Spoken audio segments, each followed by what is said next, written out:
close games where you think, man, that could have been an, oh, we're heading right into it actually. Hold on, Polynesian was in game saying I'm nervous. Okay, they're fighting Darksidezoom over here.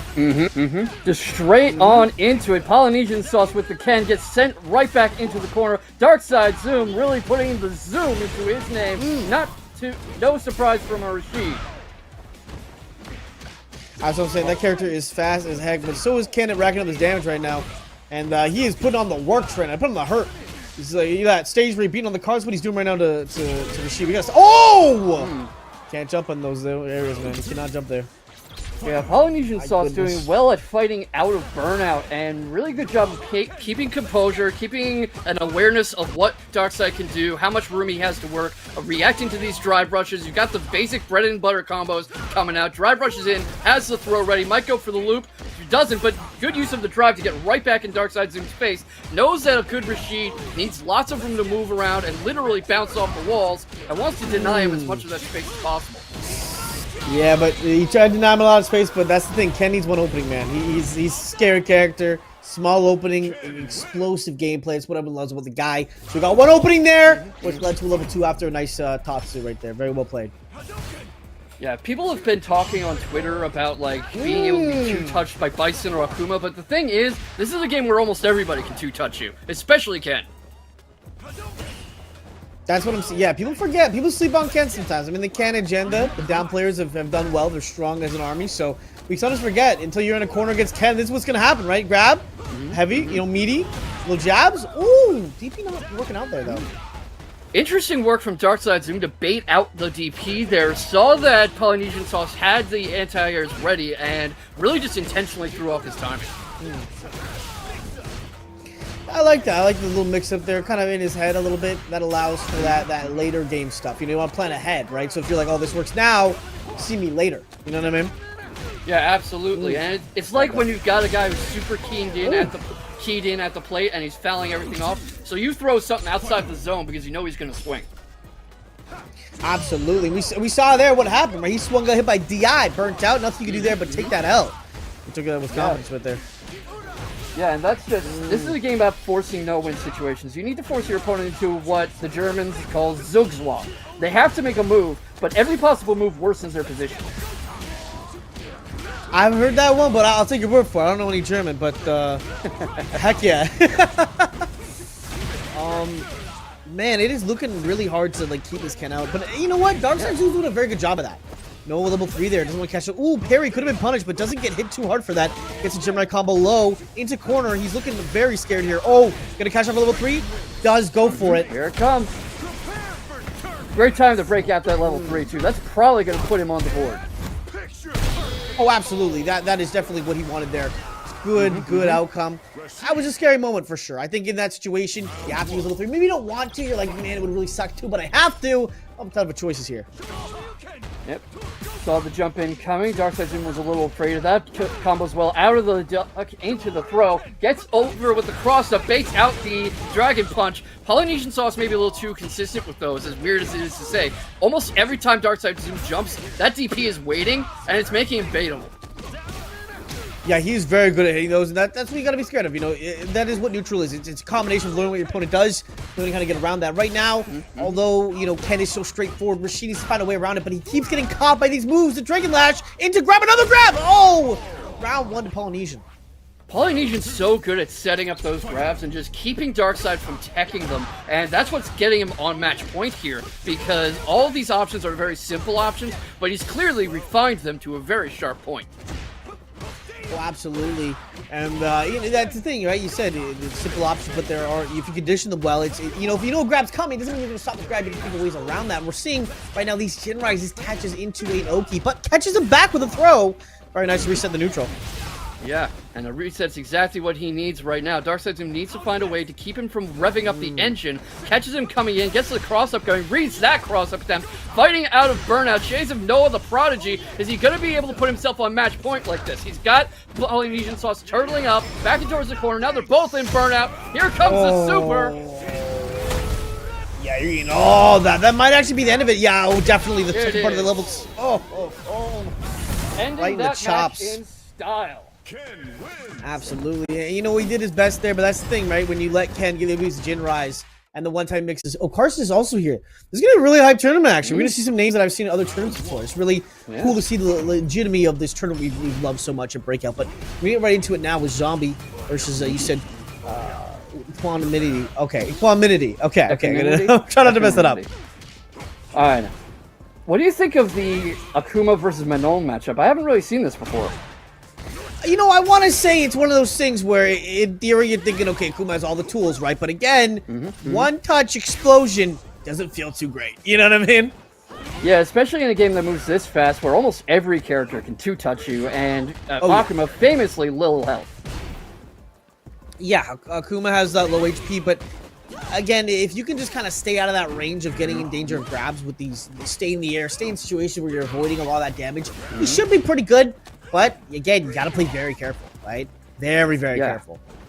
Yeah, you can see that a bit from Equanimity too, who's creating this space and trying to force Azteka to come to him, and then he brings out the grabs, he brings out the counterattacks. He's almost playing more defensive than Manon is, and you know, a classic versus a modern Manon at that. Only one medal from ZombieAzteka so far, not doing a lot of good at building those up, and obviously getting caught coming in a lot.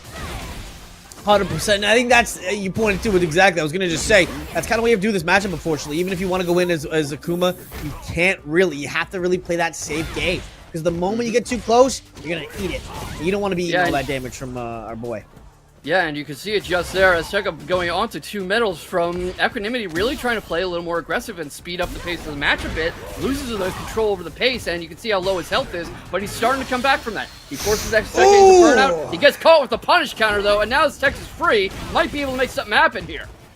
Oh, maybe. I would think a level 3 there might have been what he's going for, but he didn't quite catch it. Gonna look for some pokes here. Oh, blocks this? Yes, you do. Eat this whole blob. Oh, God. Yeah, training room combos right there. Doesn't even let any levels for it. Gonna finish it off very clean with a back fist. The fire fist right there, the chest.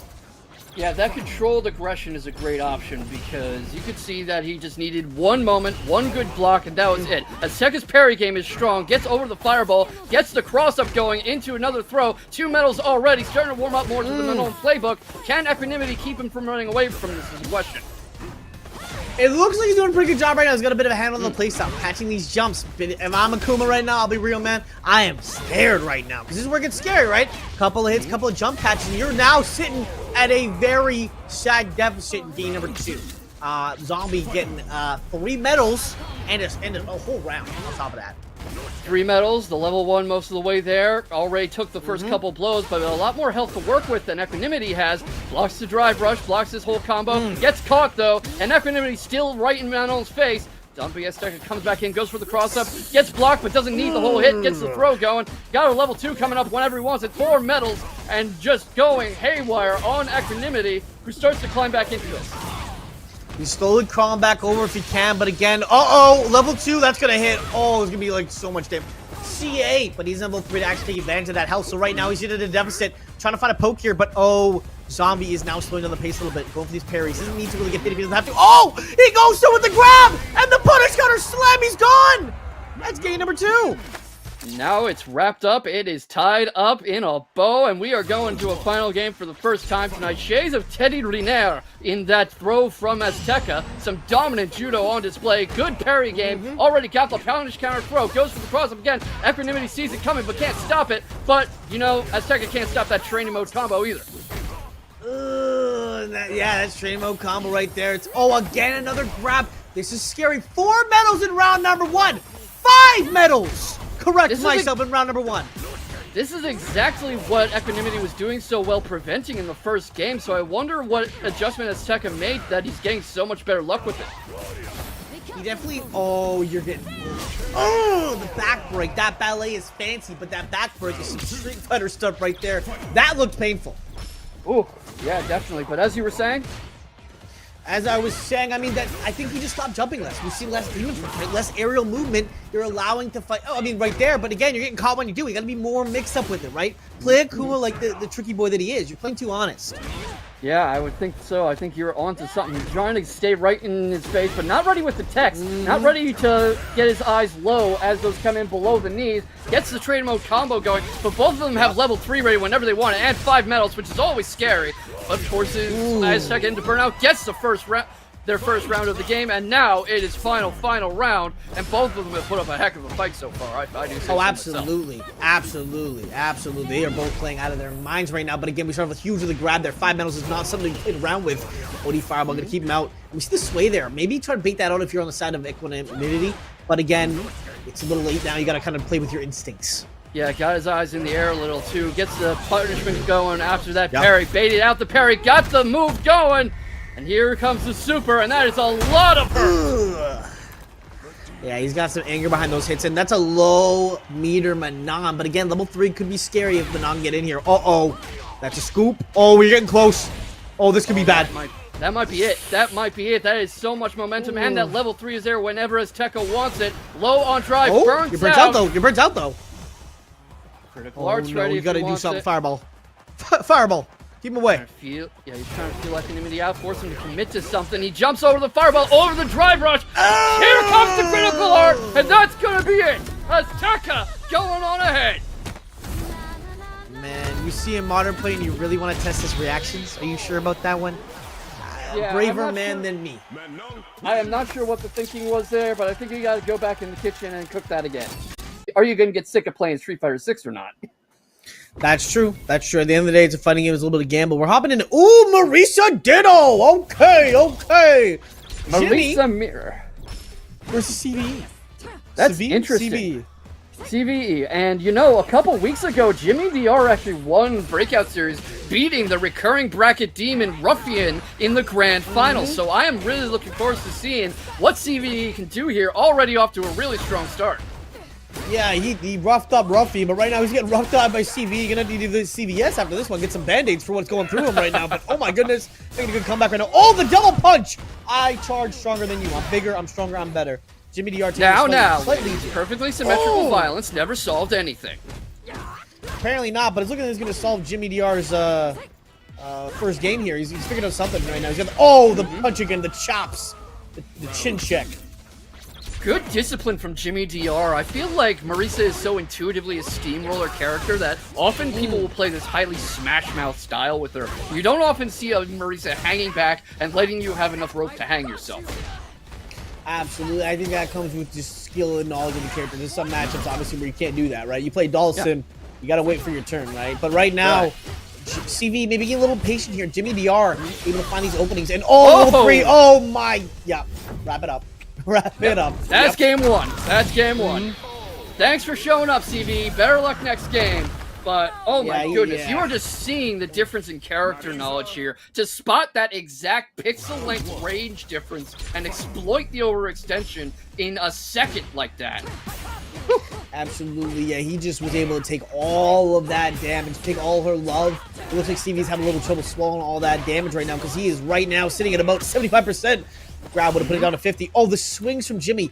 You know, his meter's staying pretty low, but his damage and his awareness are just so peaked out, it doesn't really matter.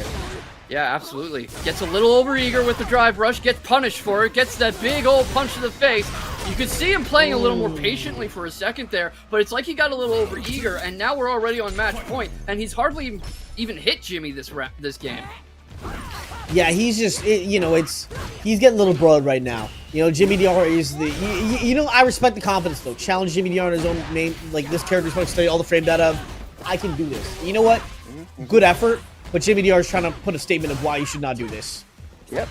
I mean, just the patience on display, the ability to read what CV is going to do and stop him from coming in. Unfortunately, a little overeager that time himself. Gets the counter, gets the back throw. Good way to reset the momentum, especially into another chain grab. Has the critical art if he wants it, but the question is, can he avoid the Gladius? So far, the answer is yes, as CV is fighting out of burnout, trying to keep up the offensive momentum. But here comes a painful combo right back into the corner. Has the critical art. They both do if they want it, and might not even need it, but here it comes. Man, the train was started, the train stopped, but not in the place you wanted it to. Unfortunately, CVE gonna get kind of slapped up a little bit there. Than you think, too. But speaking of affordable, Jewelman is up against Odin RD, and someone is going to be taught a lesson in pain. Absolutely, and Odin, obviously no slouch. I mean, you look at the MMR and you playing Dee Jay, so that's an honest, at this point I'd say pretty honest, but You know what? Those up kicks always scare me. They make me feel like he's cheating. So a little bit of sway action here from Odin, trying to get some damage back on Jewelman. Yeah, and much like in an actual sumo bout, Jewelman is just straight ahead, straight forward, a lot of offensive pressure, but he's running into these machine gun uppers, setting himself up for these cross-ups and these fireballs, and right now he's in burnout, stuck in the corner, and this is not the Jewelman we usually see. Usually he has a much greater control over the pace of a bout. Obviously, yeah, he's maybe just struggling with his character. Dee Jay's a little weird. He's got a lot of sway options. His fireball's pretty impressive. But oh my god, the pick up there, blocking the butt slam, saying, "Get that booty out of my face, man. Take these fists." But now Jewelman's back in power with these meter here. So there's gonna be some good. Oh, there it is. Oof. All right, breaking out the typical Honda tools. Got the super ready, straight through those fireballs with the headbutt. And what a way to take the first round. A good way to set the tone for Jewelman. Yep, the streets are hard, but that head is even harder on Honda with that level 2 right there, going right through everything. Gonna hit up Odin here, but Odin able to find some more damage here. Meter looking low though, already burnt out, but Jewelman eating some legs to the head right there. Another kicks to the noggin. Yeah, Odin's eyes are fixed skywards and doing a lot of good at preventing these jump-ins, but Jewelman is starting to calm down and control the pace a little better, starting to relax, force Odin into burnout, and you can see him just fighting his fight more. It's like that first round was a feeling out period. Yeah, he's able to land this butt slam here. That's slowly just putting more and more pressure onto Odin here. Not able to react to all of it right away. Yeah, I mean, that is just... And it's a matter of character familiarity, too, because Honda was extremely popular starting out at Street Fighter 6's life, but I feel like his play has dropped off a lot, so a lot of players might not really be familiar with how to fight him. Oh, absolutely, yeah. He used to be the guy, right? The Honda was the ranked legend, but right now, dropped off a bit, but Odin is able to kind of find a few hits there, but not able to find all the damage he wants to. I feel like he's kind of waiting for Honda to approach, which is not always where you want to be, right? Honda's have a lot of great options at the corner. You want to be there pushing his buttons in the corner. And I understand the desire not to get caught out with a grab or with those 100 hands, but he's giving Honda so much room, giving Jewelman so much room to use that headbutt, the butt slam, the sumo slam, and really, he's doing a good job now of avoiding it, but Jewelman's just getting so many chances.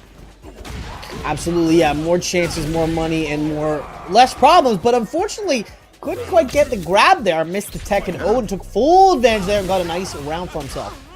Yeah, Odin really starting to speed this up with the machine gun uppers, with the use of the fireballs point blank, blocking the headbutt, saw that coming. He's starting to recognize Jewelman's setups too, going straight into the super to prevent him from really getting any time to play his game, to fight his fight. Absolutely, that's going to be a lot of damage there, almost half of his health just off that combo alone. And oh, the DI read, that's going to be a perfect technically, but the great health didn't go away just yet, but he doesn't care. Let's get that round on the board. This is reminding me of the National League Championship Series that just ended, Dodgers versus Mets. There was no back and forth. It was just the two teams trading blowouts. Ooh, okay, they're smacking each other. Okay, I didn't watch that, but smack. Oh! Big hit right there. Oh my goodness.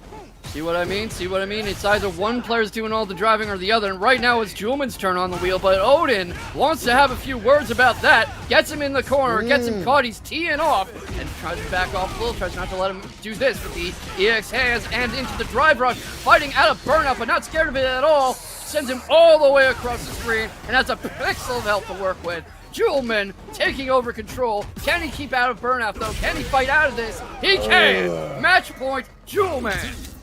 Yeah, that was looking really tough. I mean, he tried his best with that magic pixel, but again, it's Honda. He's throwing out moves, he's throwing out hits. You got to be watching everything. It's hard to. He's a big boy, a lot of tricks in that stomach. Oh, big start here, though. All the way to corner. Yeah, just needs to find a way to keep Jewelman from warming up with the parries, from using his drive, from really playing Honda. And I know that's a difficult question to ask of anybody, especially against a player like Jewelman, who is so experienced with the character.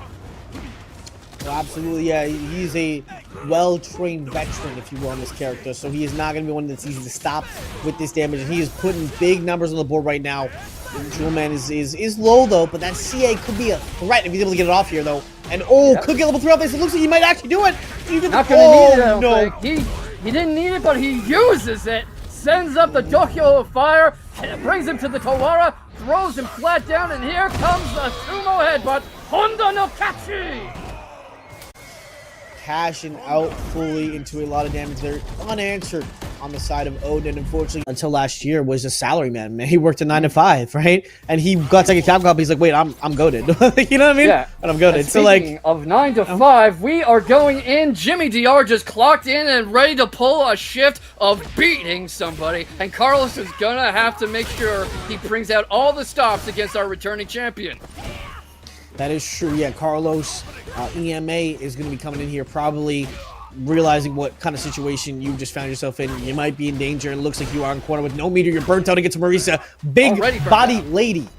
Yeah. Finally gets out of the corner, finally gets away, but gets back thrown and straight in. And you're back in.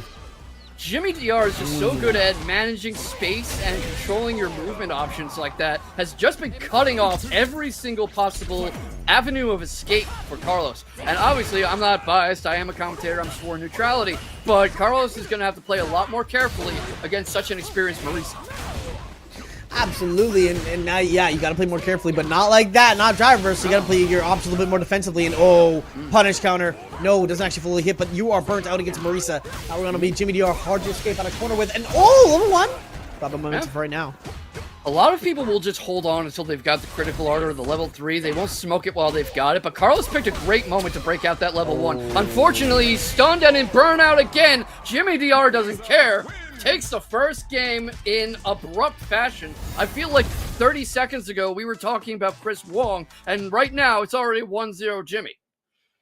Time goes by fast. Life comes at you fast, and right there, looks like Carlos could not handle the speed of Jimmy. Absolutely blitzing right there, but able to start off this round pretty strong there with some good damage. Jimmy fighting back though, throwing some gosh darn dang hands, and oh, the jumps, they say jump. Oh, does some really block it though. Carlos.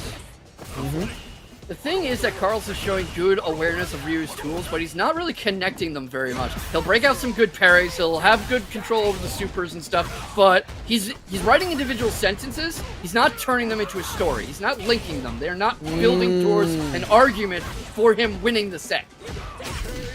Yeah, he's finding these openings, but he's not able to fully take the bite that he needs, right? He's taking little nibbles here and there, but that's not what you need against Marisa. You need to show Marisa why she can't press buttons against you. You need to give her a reason not to stop pressing buttons, because otherwise, that character's going to be swinging, dog. Yeah, especially against a Marisa like Jimmy, you can see at several points how he is not just pressing, he's not getting in your face for the sake of it. He's perfectly willing to back off just far enough to give you some room to come in and then punish you for trying. Yeah, that's where it gets scary. Against someone like Jimmy, you know, these advantages you get, you need to really fully use them. We're already down a round right now. This is potentially the last round for Carlos unless we can figure something out huge here. Yeah, and unfortunately, right now, not really figuring that out. Goes in a little early with the solar plexus punch. Has the critical art. This is enough health that could be a shift in momentum. Obviously wouldn't kill, but if you can get that off. But here comes the level 3. He blocks it. He blocks the level 3, and now he's finally in the fight. Yeah, level 2, he's gonna save some of that meter as well. Very smart on the side of Carlos there. Not fully gonna, you know, throw everything at the wall if you don't have to. I like that option. Keep some meter for next round. You know you're gonna need it because you're against Jimmy DR. Yeah, you are, and obviously fighting off against set point from Jimmy DR. Gets the parry going. Seems like he read the Gladius very well. And gets another throw, is forcing Jimmy back slowly but surely. Jumps over the drive rush, but it looked like Jimmy was trying for a bit of a fake there. Fake, he did it. It's working well. Oh, this is where it gets scary again, though. These damage is racking quickly. You are low on meter, buddy, and you're empty meter. The gas is empty. Bounces off the wall. He's in stun. This is probably call-in time at the office. It is. Yeah. We talked about punching the clock, and it is time for Carlos to go home. Keep improving. You know, take the replay and learn. But oh, Mikex against jewelman here. It's gonna be a high match. You've been talking off Mikex all night, and now we get to see the man in action against a very powerful Honda in jewelman. I gotta give props. That is my Canadian brother right there, Mikex. I love the guy. And he, you know, qualified for Capcom Cup last year, and hopefully maybe this year too. But right now, Mikex needs some big on the hands. But oh, punish counter. Oh, there it is. Here's how we started. Give me that meter. Eating all that up. Oh, he's burnt out. And put himself in burnout, it looked like, and now fighting out of it, trying to get out of this corner, but Mikex with the read, knew he was going to try to jump over, reads the sumo slam, but doesn't quite manage to stop it, but here come the basic bread and butter combos we were talking about, and right back in the corner is jewelman, punches back up against the wall, and stunned now. Yeah, don't jump. You're gonna eat all that. The crouching heavy punch, 3 in a row. 1, 2, 3. 3 times deal to the forehead. Gonna take out the big Honda there, trying to fight back. Yeah. I mean, that was just one of the rounds ever for sure from Mikex. Really just complete control from A to Z. But Jewelman doing a good job of trying to force himself back in this. That is true. He tried his best to get something started there, but Mikex doing a great job of his defense, keeping the Honda. Oh, he knows. He's a knower. You know. And he's on level 3 whenever he wants it. I don't know if he's going to try to use it. Force Jewelman into burnout with that throw. Drive rushes in. Gets him up to the corner. Here comes the level 3. Yeah, tell him, Kenny. Kenny's going to tell him to sit down. Shut. Oh, wait, not yet. No, hold up. Wrong one. No. That's CA. But you know what? CA. Doesn't matter. Doesn't need it. Doesn't need it. That was a sneaky gameplay right there from Mikex. Going to get that advantage early on. And now he's going to try to find a way around this. Jewelman going with the butt slam. Start off strong. So, do you know his NHL team since he's Canadian? The Vancouver Canucks. I don't think, I think he's from, I want to say Saskatchewan. I could be wrong, though. I don't actually know where he's from in Canada, but he's not from here, I don't think. Not where I'm from. Well, look, only one team works for the pun. You got to give me a little breathing room. I got you. But I know who doesn't think this is a laughing matter at all. Mikex, who's already barreling down towards match point, takes that KO out of burnout, and already on set point, about to send Jewelman down to losers, unless he can find a way to adjust. And what do you think of the Ken versus Honda matchup? It's a time-honored staple of Street Fighter, but obviously everything's a little different in 6. I think Ken wins. I think he beats him down. I think. You know, Honda's over here. I want food. Ken gives him a little knuckle sandwich. I think that's just how it goes. Especially someone like in this match specifically. I think it's just over. I think, you know, on paper it's pretty bad. I think in general Mikex got it like that too. So we're gonna see kind of how Jewelman does it. I mean, Mikex lives over in SAS. Nothing else to do but to beat down in video games. So he is taking full advantage of that right now. Yeah, it's either video games or hockey when you're up there, and he doesn't seem like he likes skating very much. Sure, not as much as he likes beating up Jewelman, but not if Jewelman has anything to say about it. Breaks through the 100 hands with the punish counter, and he's getting low on meter, but doesn't seem to really need it. Gets some good space, and catches him drive rushing in. That might be all he needs. Yeah. It is! Yeah, it looks like right there, you know, Jewelman was getting desperate, trying to find an option right there. Could not find anything on the table. All options were stolen away, and that's what happens when you have no other option, right? He tried his best to do something, get something, receive something, but all he got was Any matchup you see in Street Fighter 6 is very, very intense and in your face, and here's going to be a fun one. Archetypical Rushdown versus Zoner, JP versus MuhBeans on Ryu, and here we go. Yeah, he's gonna be a rough one. I think on paper, and I've heard a lot of people say too that it is hard sometimes for Ryu to beat characters like this because Ryu wants to play that fireball game, but you don't want to play fireball game with JP, right? It's like a coffee baby and a bazooka, you know? Yeah, and you know, you can see here that Jazdero is also perfectly happy to get right in your face and mix it up, because JP is not one of those characters who only has range tools. It's not a character where you get up in his face and he's got nothing. And right now, he reads Ryu coming in on the burnout with the Tatsu. MuhBeans sent flying back across the stage, and Jazdero was just in control for every second of that round. He tried his best there, but unfortunately, yeah, that's what's going to happen, right? You're going to run into this situation where you're fighting Jazdero. Jazdero has these amazing defense and also a great offense, as you just said. And we're seeing now kind of what that looks like. Oh, my goodness. Able to knock his socks off right now. Gets the back throw, too. Starting off pretty strong. Yeah, he fakes something, then goes in for the grab, and then has the cross-up ready. Just so good at preemptively cutting off MuhBeans' options. But MuhBeans coming back in, drive rushes in, gets the throw ready, and he's going to try to smother this defense before Jazdero can properly set up. If you don't give JP any time to set up, to get comfortable, to really mess with portals, then his options very much shrink. Absolutely, yeah. If you just kind of keep that pressure on consistently over and over and over again, you see how that kind of looks. Oh, getting level 2 here is going to be not massive damage, but oh, the grab going to stop all that. Oh, just grabs him straight out of it. Can't get grabbed again like that. That's unfortunate. That's very unfortunate, honestly. That is going to just end up in a very tough game number 1 for Jazdero. See what I mean, though, about how comfortable Jazdero is at every range? How he just finished that first game right up in MuhBeans' face with the grabs him out of his own super, and now he's playing a bit more typically zoner, but jumps straight back in with the teleport and is really teeing off on MuhBeans. Absolutely. We're just seeing how that kind of looks right now, this gameplay. We're seeing MuhBeans get some more distance, get some more space. Claim that area is yours, but it does look like, yeah, as you said, Jazdero is able to kind of maintain that composure through thick and thin right now. Oh my goodness. Full combo. Do you see level 1 here? For a second. I went quiet there for a second because I was just observing Jazdero's mastery with this character. He's just deconstructing MuhBeans at this point. Oh no, it's impressive to watch. My jaw is on the ground right now. I'm watching the way they're playing right now. It is impressive to watch, honestly. They're playing different, but I mean, MuhBeans is no exception either. They've got here, but are they able to prove why they deserve to be here right now? Currently, Jazdero's able to keep control of the match, but they gotta find a way to kind of, you know, maintain some space here, push back a little bit if they can. Arguably, I would say MuhBeans might be giving him a little too much room, but against a player who's so comfortable at every range of the fight like Jazdero, maybe there's no such thing as too much room. Oh, man, that was tough. Honestly, not much to say there. It just, Jazdero really just had a lot of... A matter of time and ability to put in what you need to do. And we see Mikex and Liquid coming up. They've both put plenty of time into this game, and they are willing to show you as we're heading to top 8. Welcome to top 8, everybody. Already, I'm hyped to see this, yeah. I mean, Dhalsim's one of those characters who you just can't let him warm up. You can't give him any space, any time. And right now, Mikex is taking that to heart. No room to even press buttons for Liquid. Oh my God, Mike!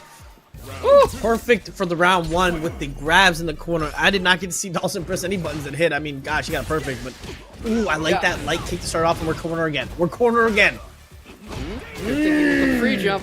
Liquid's trying to fight off the grabs, but he's not having any room to get much luck out of it. Finally gets something going to get out of the corner, get some damage going, and you can see him breaking out the yoga stuff, the really long-range poke, the drive rush in under Mikex's attacks, and this is what Mikex was worried about early in the first round, why he was being so aggressive.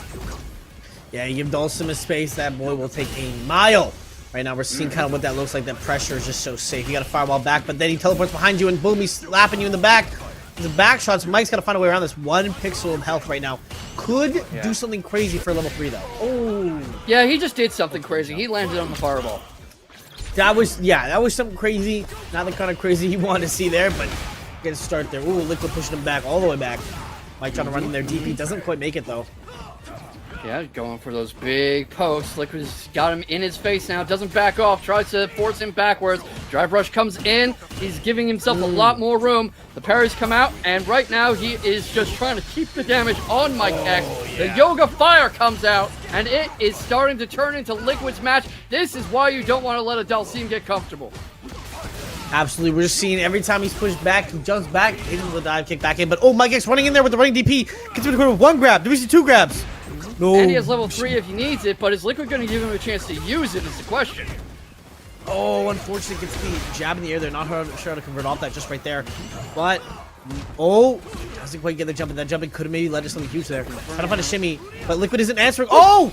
What a read from that. He saw the Yoga teleport coming and knew where he was going to go and just followed up, and he was ready with the attack and goes straight into critical art, and that should do it. That should do it or make it. This actually might not do it. No, it's not over. Hold on now. No, hold on now. Yet. He's alive, and he has his own critical art, which he's going to bring out. Tough decision there for Mike. I mean, if you pick below, he could level 3 still too. And, you know, he got his meter. I think his meter was almost back in the town. That was scary situation for him to get out of there. And Liquid able to splash over Mike, and Mike got to find a way back out of that. Sorry, Mike. I think I cursed you with that comment when you made the critical art. The typical commentator's curse, right? Mm-hmm. Cursing him. Yeah, he... Well, she's not going to kill just yet, and he punished there for that. Maybe heard us. Got a little confident. And you can see Liquid getting much more comfortable now. He ducks under the drive rush, gets thrown for his trouble, but is coming up on defense. Mikex does not want to have any room for Liquid to do what he was just doing. Forces him into the corner, tries some pokes to keep him there. Drive rushes in, and gets a punish counter, drains Liquid's life, and goes up around, keeping himself alive a little longer. That's some good stuff right there. Yeah, he was able to get a... Oh, there it is again. Just starting these rounds off really strong. Able to get Liquid in corner and just kind of keep putting that pressure on. Liquid doesn't have a great answer for that aside from teleport. And if you can't do that, what are you going to do? Right, what indeed, and he's trying to keep him down here in the corner. Both of them have level 2 ready, both of them similar amounts of drive bar, and really just backing off a little, slowing things down. Sees Liquid trying to jump up, try to make something happen, but not able to stop that punishment counter, but able to keep him back in. Gets caught by the drive, but punishes it again, and here we go. In dominant fashion, he takes the second game, and we're going into a final. He's wrapping it up right there. Nice, strong option there to capture him, overextending and punish quite heavily. Another one for our boy Mike there. Ooh! Liquid able to push back here, but pushed in corner again early on. Very scary situation to be in with your Dhalsim. Absolutely. Oh! Catches him pulling back. He was trying those big long-range pokes, but now Mikex has the read on him. You can see him adapting very quickly to his various opponents' play styles, and right now he's kind of learned what Liquid does. You know what I mean? Absolutely, yeah. You know, a lot of people see Dhalsim's moves and see a hitbox. Nah, Mike sees a hurtbox. He's not worried about that. He just found a way to hit you from farther away. And punish counter grab. Yup. And just like that, he puts himself on set point here in the winner's semifinal. That is correct. Yeah, he's sitting nice and pretty after that first round, but Liquid still has some juice. We've seen before what he can do. You know, give him a little bit of space, and he'll show you why you shouldn't do that. Yeah, you can see him trying to create and force that space, and Mikex is trying so hard to rush in and smother him and really stay on top of him. Reads the teleport beautifully into the Dragon Punch, forces him back down along the corner, reads another teleport. That has been Mikex's big strength in the tournament so far. He's just so good at reading his opponent's moves and thinking 2, 3, 4 moves ahead. That's right, he's giving him back a huge hit there, but trying to get in again is where it gets scary, right? The moment you give Liquid a little bit of space, Mike is able to... struggle to get in on anything. I think that might be the first text throw we've seen all tournament. That might be. I mean, it's Ken, right? You're so scared of other options. You don't always want to be going for tech throws. You're going to get exposed if you do. Ken is really good at baiting those. No! Mike, doesn't actually confirm the hit there. Puts himself in burnout. Not afraid of that at all. They both have level 3 if they want it. Gets out of the corner, backs off, blocks that. It gets the Yoga Fire going. Still in burnout is Mikex. Has the critical art ready. Liquid still with that level 3. Drive rushes in. Not quite enough room. In burnout again. Grab. Critical art for both of them. Is it going to come out? Mikex doesn't need it. He goes on to winners finals and doesn't give Liquid a chance. That's going to take it away from Liquid. I mean, here's the thing, right? As a Canadian, you know, we have safe water anywhere. Mike sees Liquid, Mike drinks. He doesn't think about it twice, right? So, you know, Americans might have lost that matchup. They're scared. They're going, I don't want to drink that water. But it's not over. Oh, wait, never mind. First, it's not over yet. I spoke too early. But still, so far in it, Mike is still not scared to run in there and fight Dhalsim whatever he can. But we've seen what happens when Liquid gets space. So if Liquid can just maintain that area, that good distance, that social distance, it's going to be good. Absolutely. And you know, Mikex wasn't content with surprising us once. He wants to bring it out again with the move we did not even know he had. He's finding these options, great ways to get DPs in the knockdown. You keep knocking out Dhalsim, he gets back up, but every time it's harder for him to do it, honestly. Ooh, you're burnt out though against Dhalsim. This might be a round. Yeah, it is. Yeah, it is. Yeah, that mistake with thinking it was best of 3 put a bit of fire under Liquid, who's determined not to let it end quite so easily. I heard my words. He's trying to ruin my my thought there. He's gonna try to make it back as hard as he can here, and he's doing a gosh darn good try of that right now. Oh, we're seeing what he looks like right now. This is where it gets scary though, because you're trying to get on Dhalsim. He's just so good at these pokes into setting you back just far enough that you're like, oh, I can't reach him, but you're so close. You're like, I could if I get a little closer though. Dio versus Jodoro's type stuff right there. Yes, absolutely. Sorry about that. I had to sneeze. Mikex forces him back into the corner, but that is a lot of life difference to make up for, even if you're playing against Ken. Even in a fast-paced, high-damage game like Street Fighter 6, Liquid forces him into the corner, but not a whole lot of luck following up on it. Both of them have level 3 ready, both of them on similar, very low drive meter. Mikex draining low on health as Liquid forces him down, brings out the level 3. That's actually the critical art, never mind. And just like the first game, takes it, keeps himself alive. Mike, if you can hear me, man, I need you to win this. I talk so highly of you there. I need you to. I know you're putting on a show right now, Mike. This is where you lock in, okay? I need you to. I need you to lock in, bro. Don't make me look silly. Come on, Mike. You got this. Hey, lock nothing in. From me. I believe commentators need to be neutral.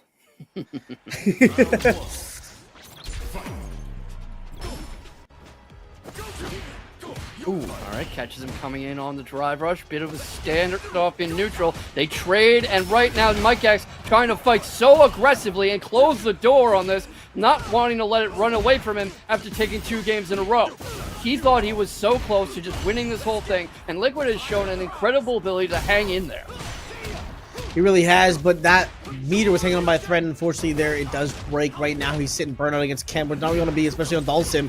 Going to try to TP around. He's getting tricky with it, though. Actually able to bounce around on this and actually able to turn it around in a good situation. And his bar's almost back. So that whole disadvantage is now gone. Takes round 1. And now it's the real set point.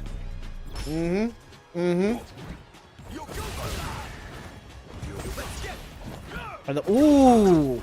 Just able to dodge these moves. He is so tricky right now. How do you get around this? Mikex has been very good at reading his opponent's moves all tournament, but it seems like Liquid is starting to anticipate that very ability he has. He's mixing up his timing. He's getting a little more creative with the teleports and the cross-up attempts, but right now he needs to get creative about getting out of this corner and breaking these throw loops. Absolutely, but again, that's where it gets scary, right? That's the one thing Ken really has in this matchup is that fear of the grabs, and also there's a ton of ways out of the teleport. So if he puts pressure on it, Ken be kind of scared out of the corner. But these pokes are looking strong still. Every round start, he gets some good damage to start off with. Yeah, it gets some good damage, and right now we are in the final round. Mike has that level 3 whenever he wants it. Liquid O building up from level 2. Both of them similar amounts of drive. Mike on the door of burnout, almost forced into it. Mikex going down very hard on health. The Yoga Fire comes out, and Liquid dodges the drive rush, forces him into burnout, hops over the grab, and takes it with a perfect KO! He really didn't like that I called the match early. He did not like that. He took that personally, and he took it out on your boy, Mikex. All the way back to corner. Yeah. And you decide, you know what? I'm going to do it again. It's really going to come down to how many times you really get pushed back by JP before you try to find another way in, right? Yeah, and both of these players are players who are willing to pilot their character in slightly unconventional ways. You see Jimmy DR's more patient approach, and how Jazdero is equally comfortable at range or right up close and personal, where you would imagine that is Marisa's domain and you should not enter it. Jazdero doesn't care. He will come in on you as he gets Jimmy DR in stun, sets up these portals, keeps him in the corner, juggles him in stun and in burnout, and finishes off the first round in dominant fashion. That wasn't a perfect, but it was something darn close. My gosh, I'm sorry, Jazdero. No disrespect. I was not familiar with your game. I didn't know it was like that. I didn't know this was what we were doing today, man. This is insane. I mean, a good JP just cuts out all your options and shuts you down so hard. And the question is, since we are in best of 5 territory, how well is Jimmy going to be able to adjust? This is a very patient Marisa. This is a very experienced Marisa. He is a breakout tournament champion from a couple weeks ago. So how well is he going to be able to adjust to Jazdero's playstyle is the question. You know what? Unless I'm wrong, I don't think Jazdero was at that tournament that Jimmy DR won. So right now he's making a name for himself. But Jimmy DR is saying, you know what? The crown weighs heavy. And right now, so is his damage, bro. You're going to hold all this. But, oh, big combo here from Jazdero. Able to maybe turn it into level 2. Doesn't quite find it. Oh, Jimmy fighting back, though. Oh! Yeah, fighting back. Puts himself in burnout. Has critical art if he wants it. The question is he going to have a chance to fire it off? Jazdero's not going to give him that chance. Sure as sure. That hurts. All of that is going to hurt. That's going to leave Jimmy in a very uncomfortable spot there. But not over. That's just round 1. Yeah, just or game round 1. Game 1. Well, in a sense, round 1 too. And just like round 1 in boxing or MMA, a lot of players use that as a feeling out period to get a feel for how their opponents work, especially in longer sets that are like best of 5 or so. So it's going to be interesting to see what adjustments Jimmy DR might make. That is true. This is where it comes down to a true test of endurance. Obviously, you're going to be running at JP a lot as Jimmy DR is, so keeping that endurance up is going to be huge here. And that parry, nice stop in level 1. Ooh, it's going to hurt. This is going to leave a mark. And you can see how Jimmy DR is good at throttling the accelerator when he goes into rush mode. He's not just pressing to press. He gets thrown there, he gets tied up, forced into the corner, forced into burnout, and stunned. But he was doing a good job of really just throttling when he needed to. He wasn't just pressing to press. You know what I mean? I agree, but man, it sucks to see that kind of drop right there. That was really Jimmy's round right there, and Jazdero was able to take huge advantage of it. And now he's got a round up on him again. Much like Mikex, Jazdero is very good at reading his opponent's moves and finding his openings, even in places you wouldn't expect to find them. Absolutely ill-warranted, you know, amnesia there. It's going to get punished heavily again by Jimmy, taking a lot of damage here, taking all the numbers out if he can. And DI, nope, back to corner. That's gonna be Jimmy a lot DR of damage likes here. to work off. All right. And of course, Jazdero has the critical art ready if he wants to put an exclamation mark on this, really set the tone and put himself on final game. But Jimmy DR trying not to let him have that opportunity. He's reading the teleports, he's reading the amnesia. He gets caught by one though and forced into the corner. The cross up there, and here comes the critical arts. This is the level 2 again. This is what it looks like, and that's all that damage. Oh my goodness! Again, it's so hard to get away from this JP. Yeah, especially when he's so comfortable at any range. I keep talking this up. I know, I keep mentioning it. But you can't really put Jazdero on the back foot. You can't make him uncomfortable. And making your opponent uncomfortable is half the game. Exactly, yeah. You got to find a way to make your opponent not want to press buttons that they want to press. But right now, Jimmy cannot give Jazdero good enough reason not to do what he's already going to do. And you see the meter already gone now. Jazdero gets to throw funny ghosts from forever or well at your face. And Jimmy's going to respond to all this. Oh, the fist. Oh, good anti-air, though. I like that. Yeah, great anti-air going, and right now forced into burnout, trying to fight out of it. Gets some good licks in on Jazdero, stays in his face, drives him back slowly but surely towards the corner. Neutral jumping comes Jazdero, gets out of it, tries to cross over, but Jimmy reads it with the aerial jab. That's right, Jimmy able to just, oh, whoa, maybe miss input right there. Gets hit into a parry, and now you need a lot of damage from Jazdero. Sent all the way back to corner with a lot of bruises on your back. This is going to hurt a lot. Absolutely, and that is a long distance to try to cross, and Jimmy DR manages it, finds the gap, and puts himself on the board at last. That's right, that was a long area to cross, but he figured it out. He got the motocross, figured out the puzzle, and he got in on JP. Smacks him up real good right there. Yeah, and there's only so long you can keep a good Marisa out, and there's only so long you can stand up to them up close and personal. But Jazdero is certainly trying it, and maybe wishing he didn't. The returning champion is barreling towards a perfect KO and brings out the super to get it. It is now 2-1. Jimmy DR on the board. He was not happy with his results so far. Definitely put his name down. Said, nope, remember who I am. Respect my name. Able to slam it down there and take a lot of opportunity there from Jazdero. Yeah, and just juggling him like a basketball right now, but slows it down perhaps a little too much. Jazdero with the low pokes on that kick. Tries to force him back. Gets caught, though. Not able to get the reversal. Stuck in the corner with an angry Marisa. Is sure not where I want to be. And it's not where Jazdero wants to be either. He manages to get out. Manages to put Jimmy DR in burnout. Gets some good damage going. Has level 1 coming. But is he going to be able to do this? The stun is there. He might have enough room to bring himself onto match point. He might be able to. He does. He brings himself onto match point. My goodness. Every single hit there led to something. He had everything lined up. That was disgusting. You only have room for like one, maybe 1.5 combo drops against somebody like Jazdero. If you drop that offensive, he will see it. He will find his opening. He will make you pay. Couldn't have said it better myself right there, and he is just absolutely running away with this right now. Jazdero's able to, again, we see level 2 conversion, I'm assuming. Probably it's going to end up being an, here it starts. This damage is crazy. Didn't even level 2 yet. Jimmy gets a good grab tech there, but, the damage. It's going to hurt. Here it comes, but manages to fight out of it, gets the punish counter, has a level 3 ready if he wants it.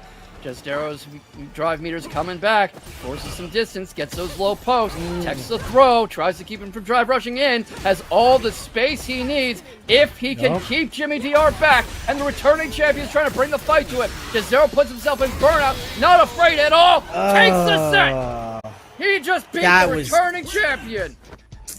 That he did. He definitely had it all figured. Cool to see kind of interact with our locals, right? We're seeing Polynesian versus Carlos EMA.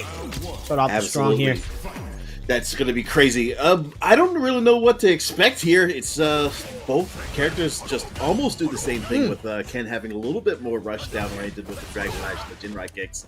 It's just going to be who can outchuck Plasma and who can rush each other down more. Absolutely. I mean, that's what's going to start, right? It is versus Ken versus Ryu, a tried and true classic. They've been fighting for years at this point, so it really comes down to who knows the matchup a little bit better. Absolutely. We're seeing a little bit of quarter pressure there from the Ryu, but Ken gets out pretty quickly and easily. But great read with the Shoryuken there. Nice overhead, but unfortunately wasn't able to continue it, so Ken's going to have a chance. Whiffs a move and could possibly take the round. Does not, but gets a drive reversal out, and we're back in neutral. Yeah, it's going to be ooh, I like the overhead there. Mixed up a little bit. Trick him into thinking you're going to do something you're not going to do. But there, the DP due to counter. He's in a bad spot with his burnout. Absolutely. He's almost there, back on the go. Probably gonna spend all of that drive meter, but never mind. He's gonna be able to stuff Ken with the crouching medium punch as he takes round 1. Yeah, as you said, there's able to kind of just keep that momentum going, but find it a way out. But the donkey kick to the chest. Okay, back it up now. Hold on, that was crazy. Drive rush. He just put the brakes on and went for a donkey kick. Now he's just going to set up a little bit more Dogen pressure. Unfortunately for him, PolynesianSauce gets through, gets the throw. Going to try to go again. It's going to Jinrai kick him almost all the way to the corner now. Yeah, he's setting him back. And that's what happens with Ken, really. He's just pushing you in the corner. He's trying to get his openings and his options here. He's looking like he's got a strong option here. But, you're in burn against Ken. What, level 3? Gonna save some of that scary position he's in, right? Oh yeah, so still has a long ways to go. Started off the combo with a light. It's not gonna do too much, but it's gonna get him a little bit of advantage. But this is the rough thing about it. Still in burnout here. But the Ken puts him in burnout just to possibly get one more touch on the go. Carlos just trucks through though with the drive impact, and it should be it. Game 1 does not go to Polynesian, and he whips the Shiku Dogen, and he gets no the way! Are you kidding me? The non-cinematic blows up the whiffed checkmate setup, and we got a final round. Yeah, I guess he was stuck for so long in animation with that level 1, but he just could fight back, truly. Absolutely no. He tried to use the Shiku Dogen to cause a checkmate because the Ken was stuck in burnout, but he did it too soon, so he noticed that and was just able to get the non-cinematic level 3 out of it. And now I like that reset there. Back in corner. Absolutely. Got the resets. He is in burnout, so he's going to possibly try to go for some sort of drive impact. Mid-air fireball gets the super. Oh my god, we're throwing level 1s out here. Oh yeah, we're just ripping out. That was a great idea. Now gets his drive meter back. Now Carlos is in the hot spot here. Still has a little bit of drive meter, and that's it. What a way to set it up. PolynesianSauce, but drops it and whiffs the Shoryuken. Man, is going to get him. There is something happening. There's something in the air right now. Something is in the air right now. This is top 6 for Street Fighter 6. In the 8th weekly, this game has just always been a disaster piece to watch. You just love it. There's always going to be just carnage no matter what characters go against each other. It's insane. Absolutely, yeah. And we're just seeing kind of what that looks like with this. They're just both throwing haymakers, and it's working most of the time. I mean, deep got a corner after we go to corner on the Ken, and Carlos trying to claim some sweep back, and these donkey kickers are going crazy, but doesn't actually get an opening there. Put in corner again. Absolutely. Punish counters with the sweep. That was a pretty nice whiff punish there.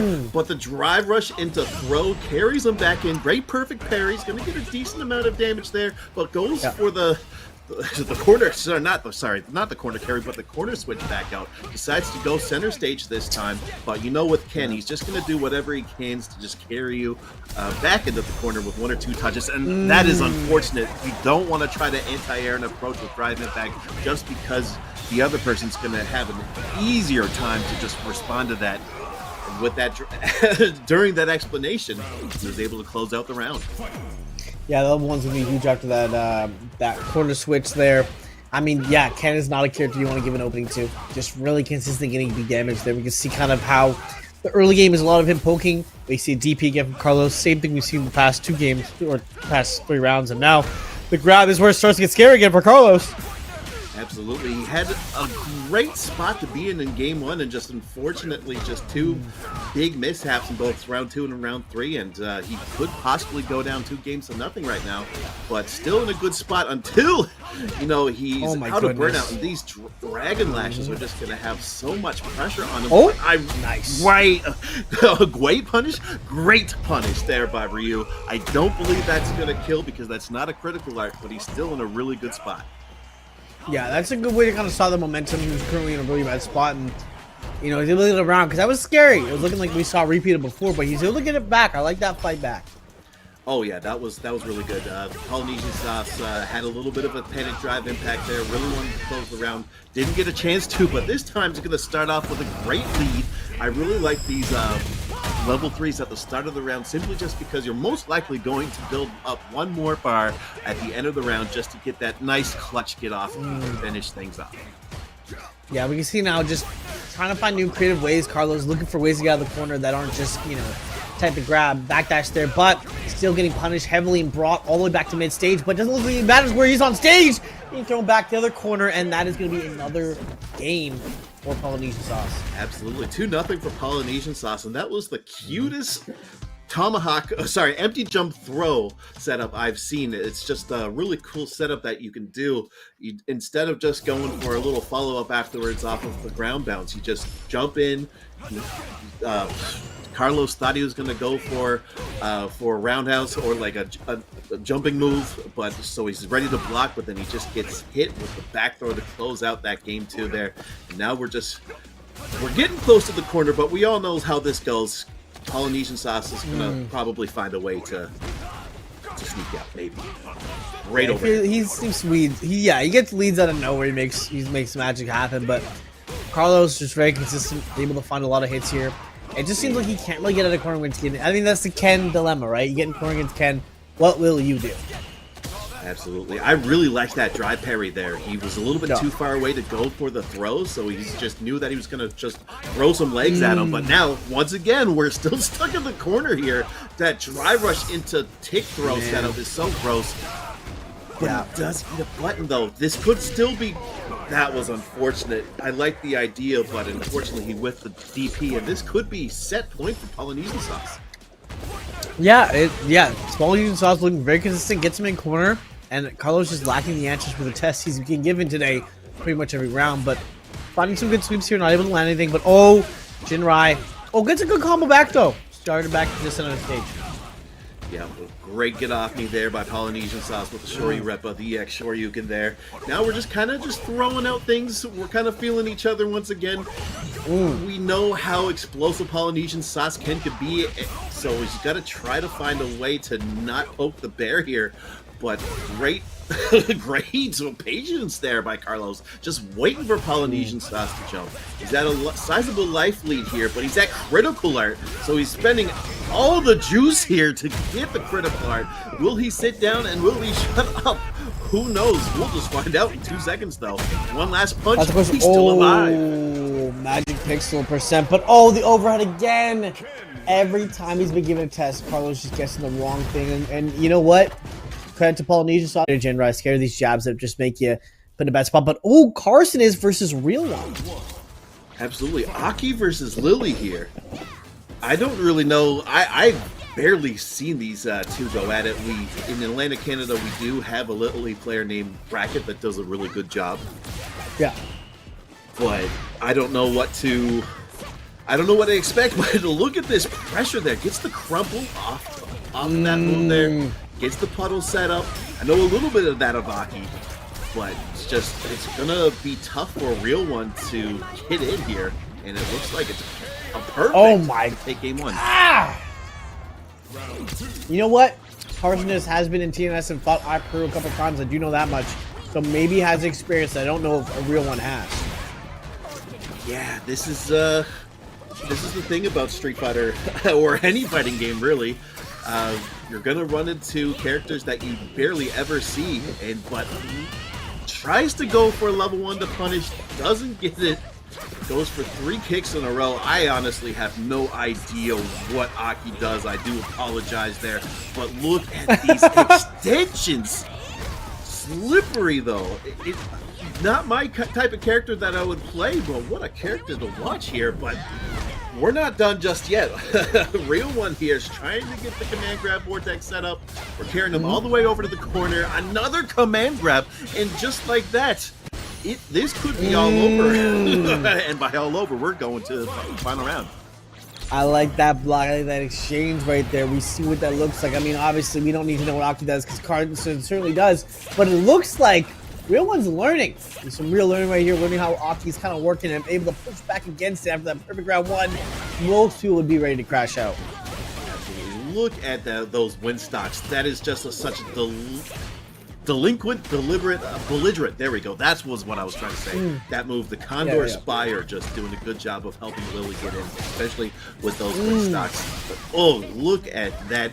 Aki's going in. Great perfect parry there. Going to get a solid punish. Not too much damage, but more importantly, well, they were in center stage. Will this be... No, a swing and a miss there. That's unfortunate, but level 1 goes through? It does, but it's not dead yet. Not dead just yet, but again, that is very scary. I mean, you are burnt out against, but you do have level 3, right? It's a Zangief special, kind of. Mini Zangief. You mobile Zangief with level 3, honestly. There it is. Oh, but that's going to miss. It is a grounded option. Grab it there. Gonna be a lot of damage there. Yeah, no, unfortunate miss there. Tried to aim for the barn and completely missed, but had one last chance of life there. Wasn't able to close it out, but Kharsonist is able to take game 1 there. But still, it's a best 3 out of 5 in this weekly, so we still have a lot of time for adjustments there. But yeah, Real One time to learn. Oh, absolutely. Gets the full charge, gets 3 stocks on the go, so we're going to see some belligerent stuff there, but he gets the DI punish counter and gets another one there. I like the idea, gets the double DI to get rid of the drive meter there, and we're going to bring her all the way to the corner. Will he spend it? No, he's just going for the pressure right now, and it should possibly be enough to not even use drive impact for the stun, as Kharsonist takes the first round again. Yeah, I mean, it's just every time it seems like Kharsonist is able to find these openings, and I feel like Real One does not know when, you know, can I take my turn back? I feel like that's just a lack of knowledge right now, and that's being exploited heavily by Kharsonist, able to find these openings still, and the grab, oh, that the was slithery, cute. sticky. Ugh. I thought that was a drop that, combo. That felt like an American reset there. It seemed like he kind of knew that he might have not have been able to get it, but Lincoln, you might miss the rounds over already. And that's that was quick. That was a very quick round, and I mean, answers right now are struggling to be found right now on the side of Real One, but that does not mean it's over. Just find some way to get around these openings, and you gotta figure it out. You got a little bit more time, but not much. That's true. You know, the Aki is just bobbing and weaving right now. I really like that they use like the little sting, like the long range poke there to stop Real One from using the wind charges, but. Yeah, I like these ideas of just being able to jump over the EX Condor Spire, but you're in the corner right now. Lily's got a little bit of reach over Aki in this type of kind of mid-range here, but look at this stun. I don't know what you're really going to get off of that. That wasn't that much. The command grab whip, so it gives Kharsonist another time to set things up. Yeah, that back dash saved Kharsonist from certain death there, and now, running in though. Oh, blocks level 1 though, that's going to hurt. That might be it for this round, I think. Oh, wait, no, unfortunate drop there. He thought he was going to get the wall there. Wake up command grab. Not dead yet, but we're back in neutral. He knows this. He's got it set up. Drive reversal does not kill. Wow, yeah, from 5 miles away, trying to go for that snake strike. Not to not get the kill, but good stuff there from Real One. A Real One able to step up there and become a Real One there that round, actually. Able to claim around. And these Condor Spires are going to kind of really be helpful in getting in on Aki. Very difficult character to get in on. Sometimes those fireballs, the slow fireballs are really scary. It's like Chun-Li, but scarier. Oh, that was a cute little interaction there. You just kind of did low forward into super, kind of akin to what you see in Third Strike. But I really like using the drive reversal to get Lily out, but it doesn't really matter when she's just going to do it again. So it puts Kharsonist in a weird spot where he's going to be out of meter soon for drive meter. He gets that one last drive reversal, but Lily's going to be able to... What was this? I'm sorry, that was flub after flub, and Kharsonist gets another chance at life. He does, and right now we're seeing only level 1 on the side of Lily, so that this could maybe kill. Doesn't quite do it though. Probably a light throw there. Oh, and I like that. Mix it up. Go from above. Come from above. The wind can hear it. Yeah. When it's $106 on the line, American dollar dues, by the way, that's a lot of money for Canadians. You got to figure out something, some kind of way to spice things up to take that momentum away from Kharsonist. So good stuff there from Real One to take game 3 there. So it's still 2-1 for Kharsonist. But I think Real One's going to be showing some signs of life here. Yeah, Kharsonist is still in the lead, but yeah, Real One's definitely stepping up. I like this. Do not let the player who is ahead of you, walk away with it. Really put your stamp on the ground and clean your spot. Absolutely. You got to make sure that you're kind of going out kicking and screaming, and you got to make it as exhausting for your opponent as possible, even if you're going to lose. So it's just, this is the second time now in the same match that poor Kharsonist has burned himself out. So does Real One, but he does spend to close out the round. I like that idea. You build up a lot of meter anyways. It's a good damage extender for Real One, for the level 1. So I like the idea to use that level 1 to close out that round. Absolutely, yeah. That really forces Kharsonist to kind of be on watch now. Lily's learning you can't really do the funny tricks anymore. You got to start to be a little bit more conscious of what you're doing. You can't just get away with whatever you want. Absolutely. This is the scary thing about best 3 out of 5. It's Kharsonist quickly took the first ones, and then Real One was slowly but surely downloading and steps back to get the whiff punish off the to punish the throw that he missed. It doesn't get too much off of it. I lied. He gets a juicy command grab. Yeah. Tries to bait out. I like the perfect parry. I don't really know if that was necessary, but you know what? You got so much big of a lead. It doesn't matter, and we're going to game 5. Real One went down 2 games in a row, only to bring it back, possibly going to reverse this 3-0. Yeah, I mean, as you said, right, the learning experience, right? This is where you kind of learn, you adapt, you take notes of what's going on. What am I getting hit by? What do I want to stop getting hit by, right? These are the moments that make a good player to a great player, is understanding what you should avoid if you can, if anything. Absolutely. I really like that he faked the wind charge there. Okay, blows up the drive impact, hits the command grab with the tech chase, goes again, great perfect parry, but doesn't get the confirm off of it. A little bit too far away, still in the corner. I don't know exactly what she's gonna go, and that was a ill-timed projectile throw, but doesn't get a huge punish off of it. And now Real One's stuck in the corner with burnout. And what a catch! Disgusting play there. Yeah, beautiful catch. Yeah, set point for Kharsonist right now. Walking back though, doesn't want to deal with the Lily. Misses the drive reversal there. So that could have been a big opportunity for Kharsonist, but doesn't get that. But it doesn't matter when you're into the corner. Great confirm off the drive rush. Gonna get a decent amount of damage. Don't know if they're gonna go for the level 3 or not. Decides not to. Possibly could kill if they're gonna get a punish counter next. But puts themselves in burnout instead. And Kharsonist is in a really weird spot right now. I'm like just on the meter wise, because Lily's a character that again you just see there can rush you down the moment you let up. So yeah, you're in corner against Lily of all characters. This round could quickly turn out of your favor. But meter's coming back, and there it is. Oh, but the grab! Oh, grab! This could be possible. Next combo wins. That was a great anti-air, good projectile just to get him off, but.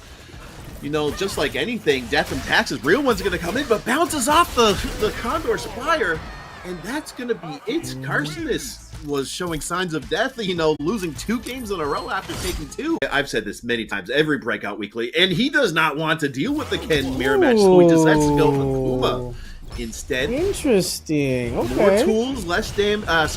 Not less damage, less HP pool, so PolynesianSauce might be able to get the jump on Mikex and just blow him. Yeah, I was gonna say less damage. I was like, hold on now. Yeah, no, hold on now. My brain was disagreeing with me as soon as I said that. I was like, the other Maloney's in my head were just like, excuse me. What I meant to say was less health, but yeah, why damage like that? Look at that. Akuma just hits like a truck too. It's just absolutely, yeah. And we're seeing the meter too. Ugh, very low. Yeah, that's the thing. It's like. Just PolynesianSauce could still technically, if he just got one more hit, could have took that round there. That's how squishy Akuma is. But just was stuck in the corner there. Mikex takes game 1. And look at this, just top 100 with Akuma. Sorry, top 500 with Akuma. My reading comprehension, is. It's all. I mean, hey, it's a big number. It's a big number either way, no matter how you slice it. Absolutely. Mikex was a demon, funny enough that he plays Akuma now, but his loop was absolutely scary to play against and such a treat to watch. But I'm glad that, he's able to just kind of have a smooth transition over to playing whatever he wants to play. With Akuma, with Ken, whatever. Are we going to see him close it out here? Yeah, I want to say yes. Fast. Mikex is insane. That's game 1 already against PolynesianSauce. You know, the Saskatoon steamroller here. It's only game 1. We still have a couple more games to go, but Mikex is just that guy you don't want to deal with right now. Yeah, we saw earlier today we had Jimmy DR versus CVE. So someone who's played the character, and obviously, you know, Mikex plays a lot of Ken. So if anyone's gonna beat that own character, it's probably gonna be him on that a different character too. So he's learning how to beat him, but it's scary, man. Akuma is very scary. Absolutely, but we're seeing the classic cut and dry, you know, case closed, corner carry by Ken. But great throw escape, good throw tech, trying to creep his way in, reach the drive thrush. Great whiff punish on the grab there. It's gonna set up Akuma shenanigans now.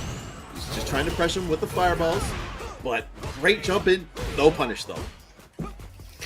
Yeah, no, not able to find all the damage here, but you know what? Huge turnaround from game 1. Game 1, he definitely got a little run over, so now he's fighting back. But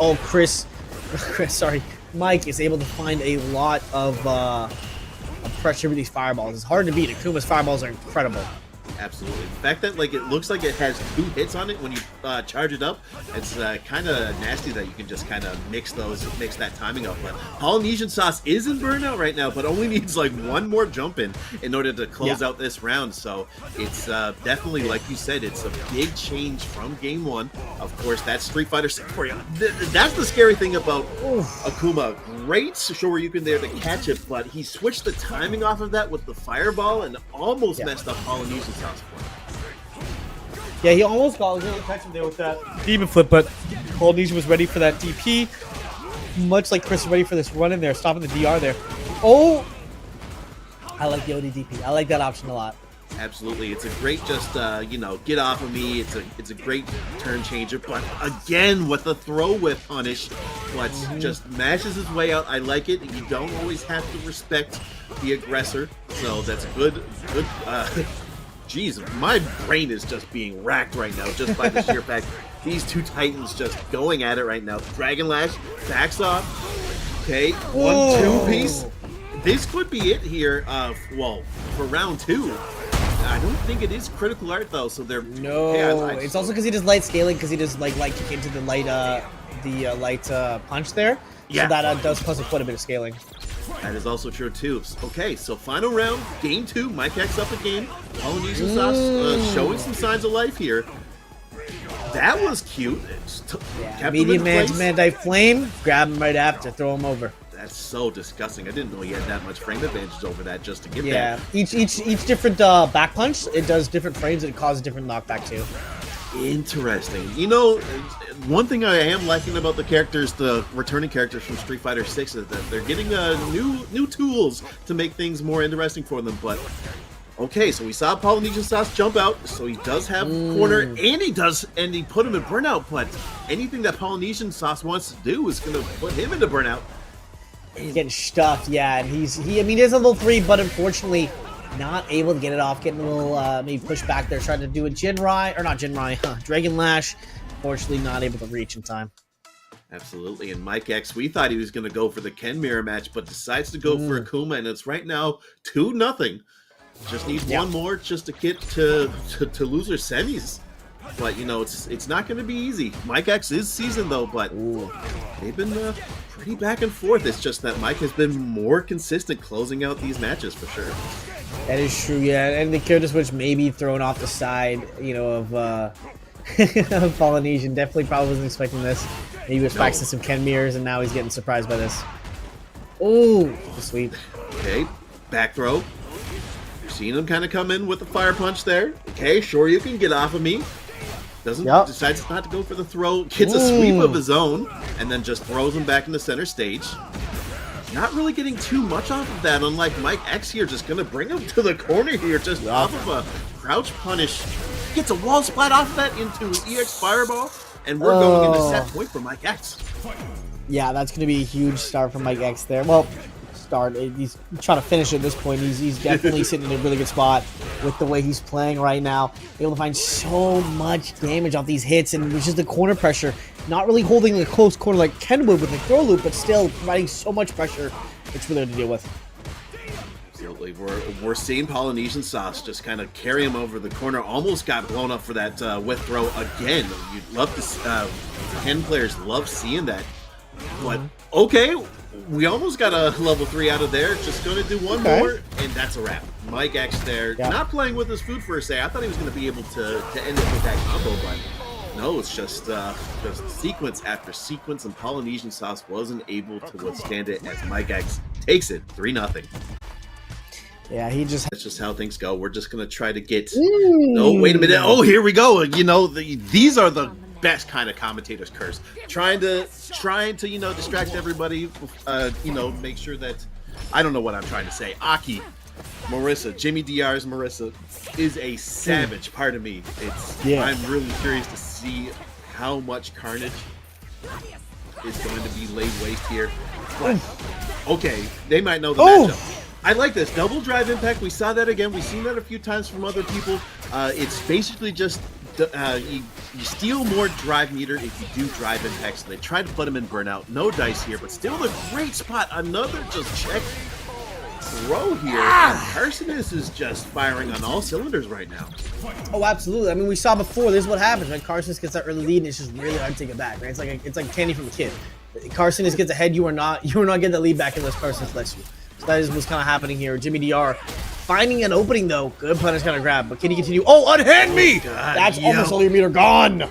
That's a lot of damage there. That is unfortunate. Tried to get off me. That's the interesting thing about Aki. I don't think they really have that much good reversals, and a perfect to say right back at you. Excuse me, I can be a bit of a momentum machine too. So we're going straight to the final round right now. Perfect from Jimmy DR. Just absolutely scary to deal with here. I can't believe it. That is an armored counter, and it's very quick. Great way to get in, and now we're seeing Aki driven back to the corner again. Absolutely. This is what that character can do, right? At the end of the day, both these characters do not have reversal, so it's all steam ahead. If you're in mid-stage, you're not playing the matchup right. We're seeing corner to corner. Jimmy just laying on the pressure. These punches the wall. He's beating down if he can, but Kharsonist gets an opening here. Gonna maybe try to do level 3 if he can. No, just goes to the full safe jump right after. And now we're back to neutral. Absolutely. I like the idea. Just needed one more touch to possibly end the round there. And we're seeing the jump away a light punch there just to use that as a way to get him off here. But this is literally just one hit left. He wants to try to find a way. Oh my goodness. He just interrupts the step kick from Jimmy DR, and Kharsonist takes game 1. That's crazy. That is so disgusting every time. I mean, Kharsonist's been playing this character for a hot minute, through thick and thin, and we're just seeing that expertise. But Jimmy DR, no slack either. He's definitely just got to find a way to deal with this huge burst that Kharsonist can do. Absolutely. We're trying to find a way to get in. That's what Jimmy kind of struggles with. Marisa struggles with themselves. Kind of have a bit of a predictable way to get in. So once you find a way to get around the Superman punches, the gladiuses, the step kicks, then the Marisa does tend to struggle. But right now, look at those multiple step kicks. Tries to jump away, doesn't jump away this time, and eats a huge Scootum command grab. Slithers out. It's not able to catch the Aki, almost an R-read, but just gets dunked on. There, great grab there from Jimmy DR, just to take that round there pretty convincingly. But this is the thing about Street Fighter 6. The momentum can shift at any time. Kharsonist just has to reset and just say, hey, that was big. And look at that. You can drive impact the step kicks. I don't like the fact that he tried to go for double drive impact there. But hey, this is still in a good spot for Kharsonist. Absolutely. And that's where it gets scary too, because you're dealing with what is a very burly, big, muscly character, Marisa, and these slippery snake options that they both have explosive options, but Kharsonist is able to move around a little bit more. You got the slide, you got the jump ins, and the dash too. But you're in corner now. You had your advantage. You kind of did throw a little bit there, but Jimmy, if he goes for a DI here, can't quite lock the snake down. No, that's the scary thing about it. It looked like he could have possibly been able to try to go for a drive impact, but didn't this time. Okay, caught lacking, unfortunately, with the Scootum. Thought he was going to be able to get a counter off of that and didn't. So Kharsonist is just kind of letting him chill right now, because you do get that stacking poison. So I like that idea from Kharsonist. Just puts it on there, just lets it slowly but surely kind of drain. But the more Jimmy just kind of stands there. What a catch, by the way. And the more he's going to pretty much suffer. Just like a lot of that damage right there was through the poison bubble. The poison puddles itself. Yeah, you know, obviously Jimmy likes to play a little bit slower at times if possible, but again, when you're fighting a fireball character, you can't really do that. Someone like Aki with these punish options, these pokes, these good moves. You can't be playing as defensive as you like to. You have to actually kind of get in there. And oh, the parry way baited! Oh, now you're in trouble. Now you're in Slam Town. Yeah, absolutely. I understand Kharsonist's impatience there, just wanted to go in. But unfortunately, he kind of read that like a book. Great! Confirmed there. Thought he was going to grab there. Gets it. Here's the thing about Marisa. Wow, he decides not to go for a drive rush grab, but just gets a full combo instead. This is it. All he got to do is just do one more into level 3. Wow. Finishes his food. Yup, get that protein. Give me that that hit too. Gonna take that round. 10 game, actually. Yep, absolutely. She got sent 5 ways to Sunday, and we're seeing a one ball game right now. Best 3 out of 5, so we still got some more, you know, carnage to see. But that was just a great conversion there from Jimmy DR. Just his patience paid off. He didn't have the poison bubble on him. Wasn't that concerned about Aki at that time with if she's not poisoned, so just able to take advantage of it. But like we said, you know, new round, new me, and we're just seeing Kharsonist just kind of run over Marisa right now, and that's the round. Yeah, he's looking evolved, eviscerated right there. Jimmy DR, you know, maybe got a little too confident for the last round. Didn't remember that obviously he's playing a character that's also going to adapt as well. So they're running a little bit too hot on the engine, but you got to remember to slow it down and speed up at times. And right there, too much lead foot on the gas. And we are seeing what Kharsonist does when you overextend your leads. Absolutely. That was a great punish right there. And this is the scary thing about it. Marisa wants to go in. She's going to drive rush in. She's going to try to hit you. But here's the thing. That puddle, it doesn't stop you from your tracks, but it does stack poison there. So you're going to slowly but surely lose a decent amount of health if you not do anything. But look at... that heavy kick has so much range on it. That just caught me off guard. I thought that was going to whiff, but just, big move, man. And if it hits, it's safe jump, and we see now, too, how that safe jump leads into this level 3, which is definitely, we never got a question. It's taking it. That is game number 2 going to Kharsonist. Able to find one hit and lead all the way into the death of Jimmy DR for that game.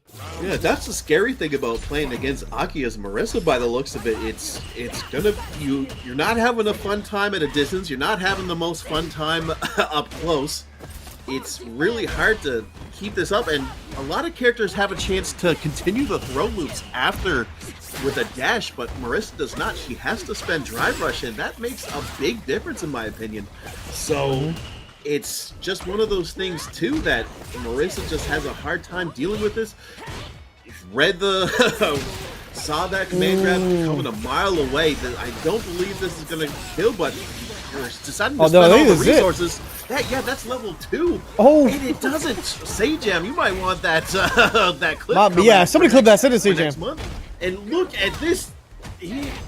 Oh my god. Okay, yeah. Even in Burnout, that move is not not safe, unfortunately, as Kharsonist is on set point.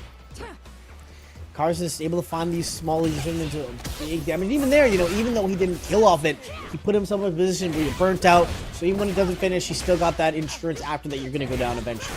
Absolutely. I love that drive rush in the overhead. The charge back punch is so scary to deal with. Too great. Going for a safe jump. Gets a throw after. Okay, this is what we need to see. And we got it. Okay, so we're going into the final round. Kharsonist wins this. He takes the set 3-1. If Jimmy wins this, we're going to see a game 5 here. But great catch, but even better Scootum to start things off. That was disgusting there. We saw kind of how these things can lead into a huge advantage there. And obviously, start off strong with the throwback. Get Marisa in corner. Make that character a lot worse than she is when she can play neutral with you. But we're seeing kind of how it looks right now. It's just get poison on her and then kind of go in after. Oh, the check right there. Oh, we might go to corner. Great check. Thought he was going to press more buttons and went for a command grab instead. But great hand me. Oh! Great reaction there. Decides to use the level 3 to get rid of the drive meter, so it's going to put Jimmy DR in burnout here. That's a great matchup tool right there. Just being able to say, hey, you're not going to be able to do anything after that Superman punch, so I get a free drive impact. And now he's forcing Jimmy to go in, and he has no choice, because if he tries to jump over the puddle, you're going to get anti-aired. I like that idea. Jumps away, and boom, skewers Jimmy DR out of the bracket as Kharsonist moves on 3-1. That's right. He was just able to consist. Character's not going to get worse. And much like other characters, not going to really get worse. Jazdero and Bison. I mean, come on now. I thought I was going to see JP. No, so here's the thing. He's a double character specialist, in my opinion. I understand why he probably doesn't want to play JP. He wants to try to kind of figure it out with Bison first, with the rush down, with the mind setups, all that jazz. Bison, despite who Bison is, he is, in my opinion, one of the most straightforward characters in the game. And sometimes if you're just kind of uncomfortable with playing against a character, I feel like Bison's just there to, you know, kind of figure things out. He's reliable. He's like chicken strips at a new restaurant. You know what I mean? Like you are going to have an okay time. You get your protein in there. It's gonna be edible, right? But we're seeing now kind of how that's looking. I mean, Liquid's doing a very good job in what I think would be a really tough matchup. I think they're putting some good work here. But again, as you're mentioning, this could get very scary very quickly. Absolutely. Grabs him out of the drive impact. Bison, you know, in this game is kind of like a cool ranch here. You kind of, it's a stable Psycho Crusher, all that jazz, you know, that we love to see. But we throw in some spiciness here with the mind setups that Bison provides here. And you just get this unrealistic concoction of buffalo sauce that M. Bison provides, and it's just a little bit too spicy there for Liquid right now, but it's still only game one. That's 3 out of 5 here. Gets the mind set up and just does not block. Yeah, and that's the thing, man. Bison's not a character you can really DI against because these things happen. You get hit by one thing. We're just seeing the corner pressure right now with the ball on you. You got some time to decide, but doesn't actually take advantage of it. And now we're looking kind of low on meter. I'd say so myself. You're actually burnt out against Dhalsim. Even if you're Bison, you don't want to be that guy. Absolutely not. Tries to just press buttons anyways, just doesn't care, and I respect that. But now we're going to be stuck in the corner. You'd think that Dhalsim wouldn't be too great in the corner, but he is. Look at those cute little Yoga Fire setups there as he brings it back to final round in game one against Jazdero. Great stuff by Liquid? No, Liquid. As he's just baited out that Psycho Crusher. Doesn't get much up for it. Ooh! Back to neutral. I like that little check on the big arms there. You know, the hitbox analogy right there I said before. And he just catching... These players at this level are noticing or catching a lot of Dhalsim's moves with these hits that may not normally work, but the hitbox and hurtbox extends, so you can actually take punish of it. Yeah, that's the crazy thing about it. It makes a lot of sense that there are some hurtboxes on Dhalsim, just to make it, you know, not that belligerent, but you get hilarious interactions like that. That kind of makes you wonder, like, what the heck is going on. But look at this. It's not going to do that much damage, to be honest with you, even in critical art. I believe this is critical art territory. It's just that it's because off of a light starter. But hey, still decent amount. 33%, and still in a good spot here in the corner, but trades. Liquid's got to find something here without putting his limbs out. And as I say that, yeah, you know what? As you said that, he did put the limbs out. He got hit for doing just that. I think it's interesting though, that matchup in general. It was scary because he had to jump around, right? Because if he does stay there and do a fireball, that is immediately OD Psycho Crusher into level 3, which is a true combo if it hits. So you have to play very cautious. He tried his best, but I mean, it's Bison, right? As we mentioned, he's so consistent at these mistake advantage states, right? So you make one mistake and he's already in your face, eating your lunch, laughing at you, and you can't do anything about it. Absolutely. You know, for Liquid, this might be one of his toughest sets of his life, but for M. Bison, it's just Tuesday, but still, can't count him out just yet. This is game 2, Bison versus Dhalsim. I know, it's definitely far from over, but this is a very scary situation to be in, right? Bison is just a scary character. You fight for your life out here. You're looking around, why did I get put into this guy? But I gotta figure it out. I don't have a choice now. But we're seeing, you know, he's so good at hopping around with these. He's got that jump to the super jump, and his ground game is not to be messed with. That drive rush. Oh, parried though, and now we're in corner. Absolutely, I like that idea. Oh my goodness, he gets the back throw after he catches the whiff. knocks him down out of the air. Dhalsim loves to go in the air, understandably so, but great V reversal there to get off. What a perfect parry. And a confirm off of that, it's going to do 2 damage, but it's going to put him in a very good spot to possibly close this round. Oh my gosh. Yeah, he's just catching these. He just knows when you want to press a button. He's ready with his own his hands. He may not have a lot of memory, but he remembers how to punish those moves. Absolutely. That is so obnoxious, and I love it. It's just, it seems like that crouching medium punch or whatever that is just has enough active frames on it to deal with the super stretchy limbs like the crouching heavy. So I don't know what's going on here. I think they're just kind of throwing stuff out here. It's, I don't know. It's Street Fighter 6. Anything could happen. My mind is just completely warped right now. I blame Bison. I want to say he's kind of throwing out moves here because, you know, Bison's the forward heavy punch, not forward heavy punch in general. Let's push you a little bit closer. We're seeing corner damage now. Bomb on him, DI! Oh, this is going to hurt. Twitter clip, get him ready. He's going to do a lot of damage, if not kill. Oh, no, it's not going to kill, but it's going to be really low. Wait, does it kill? Hold on. Wait, is this level 3? Oh, yeah, my goodness. He's going to take him for a ride? And that's it. Wow, okay. Was that 2 touches? Was this, or like possibly? Yeah, that was like 2 touches. Yeah, that was. He felt them up twice, and he exploded. That was not very funny. Oh god, horrible. That's this is the game we play. You know, people talk about how unforgiving roguelikes are, but a lot of people tend to forget how unforgiving fighting games are too. It's just, look at that, just 2 mistakes, perfect parry there, but still, it's a big mountain to climb for Liquid right now against Jazdero. Yeah, I don't know why he would do him like that in this set. You know, they're from the same country. Maybe they're not friends because he's perfect. He's angry. He's angry. Getting the perfect on the board, but just has to get another one, maybe to kind of shift the momentum here. But just Jazdero's Bison is just very over. Yeah, these all, and the DI, they're not able to really target the meter too much. He's not that low, but still a good way to maybe end that combo. Didn't have a better way to do it. Bombs on him, doesn't really get hit though. Able to throw these arms out, not able to get punished. Oh, there it is again. Never mind. I'm lying. He's getting punished again for these long limbs. Okay, so that is true, but he's kind of having a little bit of a hard time to get in. Good placements of the Yoga Fireballs here. Slides in, does not get punished for it. That's good. Yoga Flame makes him back off. So he's just, look at that. He gets so much drive meter back simply just because he did a move after he teleported. Okay, so we're seeing Bison go in, drive rush overhead, you know, the usual suspects. But, okay, swing and a miss, and we got things turned around. I don't know what's going on, but he drops it, unfortunately. But misses a command grab, doesn't want to commit, sorry, not a command grab, but a throw itself. But Liquid's in burnout, and he unfortunately drops it. Jazdero does, so it's 2-1 now for Liquid. That's what happens, man. If you're caught lacking with that move, especially if you do a little bit too much on the... You got to remember, level 3 on anybody, it will hurt if you are pot lacking and pressing buttons. Every time. Oh, 100%. Game 4. I can count. It's 2-1 if I remember correctly.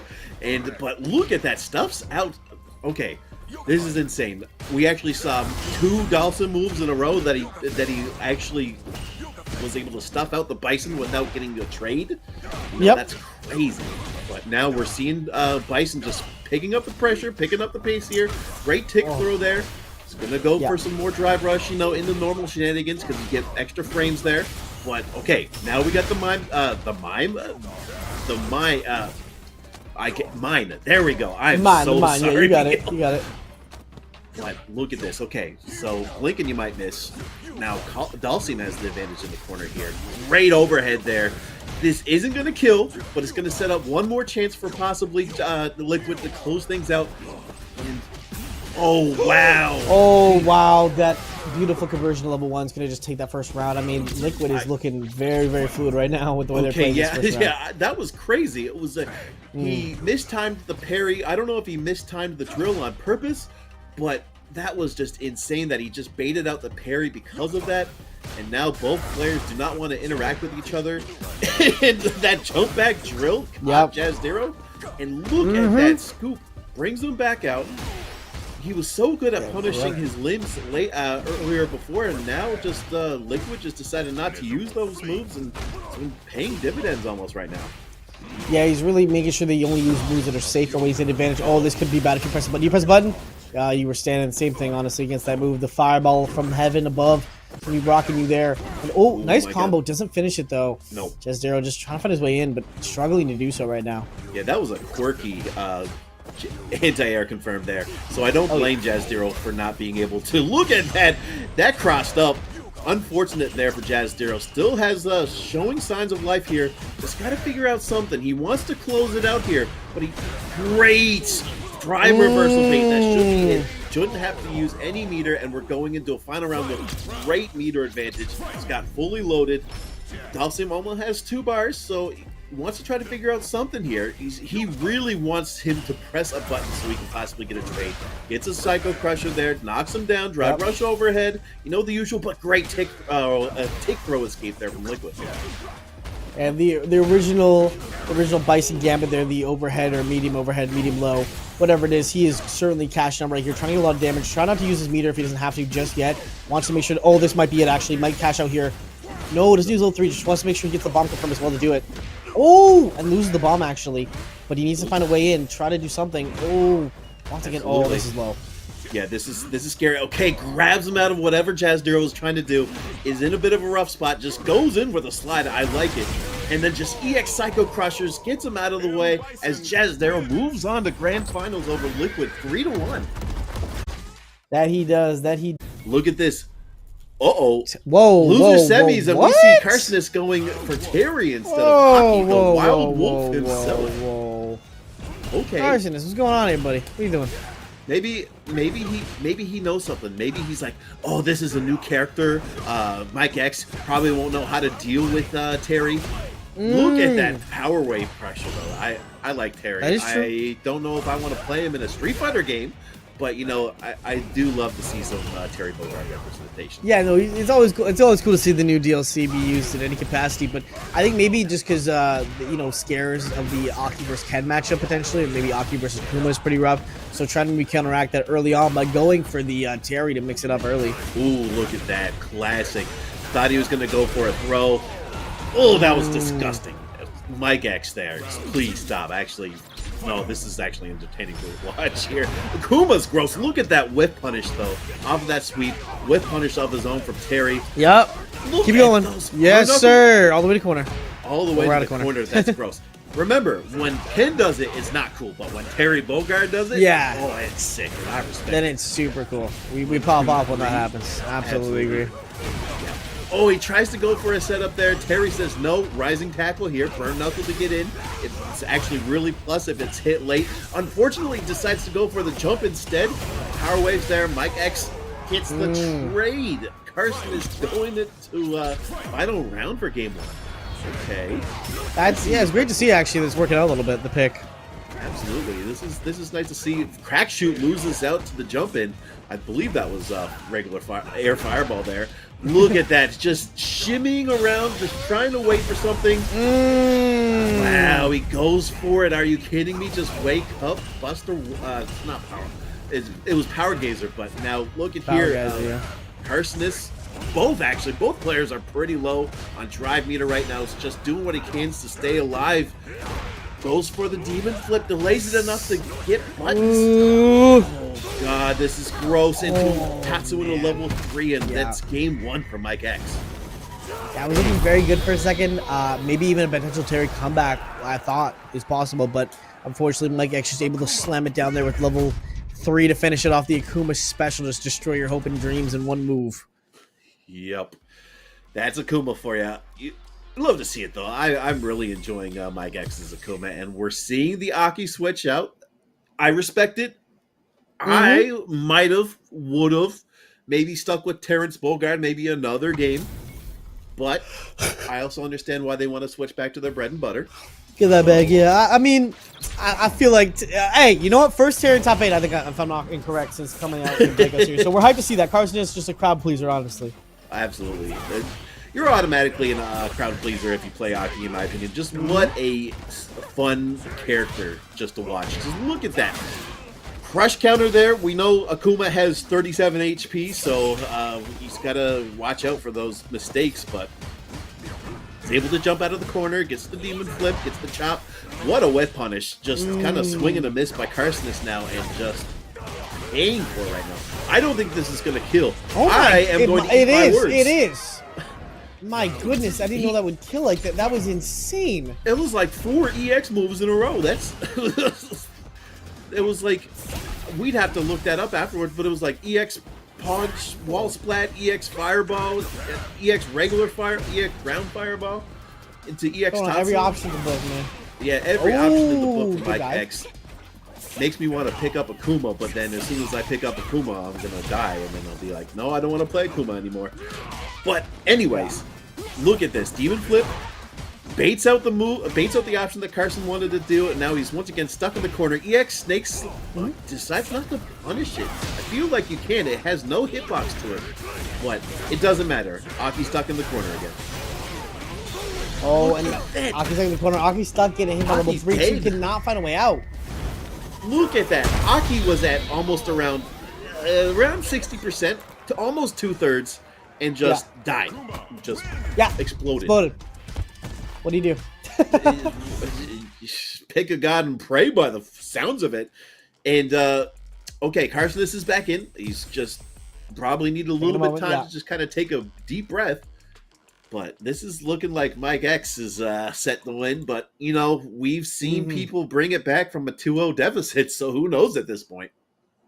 Yeah, I mean, yeah, we have seen that. We've seen also Kharsonist did have a close run in there with the 3-2, so maybe can have the power to finish what Real One couldn't finish there and actually bring back reverse 3-0. But, again, Akuma is a very hard matchup from Aki, I've heard from many sources. Okay, so, yeah, this seems tough. I do like Kharsonist's idea at the beginning to possibly have carry as a solution, but it's just not warmed up as much as Kharsonist Aki is, but which is the tough thing about playing as, you know, playing 2 characters in one game per se. You know what? Like, so good stuff for Mikex, because he's played Luke, now he plays Ken, now he plays Akuma. Yeah, and look at him go. Yeah, I believe you started with Ken, moved to Luke, and then moved back to Ken and Akuma. And you know what? All Shotos, they all really tie together. We're seeing how that kind of can make this a well-rounded player with these DPs very rarely, if ever, missing. That's true, and look at that. Spending the resources now. I don't know. Unfortunate drop there. And now look at this. Oh, yeah. What is it? You give him an inch, and Mike will take a mile. Go the distance.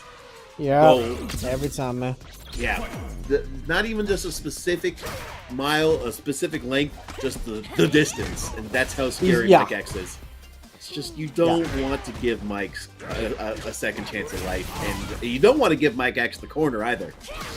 No, we've seen what that looks like as well. Both options are not fun. Just, you know, you want to just try to get Mikex to not play if possible, but right now Mikex has definitely got the gamer goggles on, trying to find a way in on this Aki, and consistently has found one so far. Just Kharsonist struggling to kind of keep the Akuma out, and this might be it actually. Full cash out combo into the God, that's so gross. Oh yeah. There's only 3 things to do in Saskatoon: ball hockey, football, and Street Fighter, and Mikex is definitely going the Street Fighter route as he takes that over Kharsonist 3-0. Man, that was tough. I mean, you know what?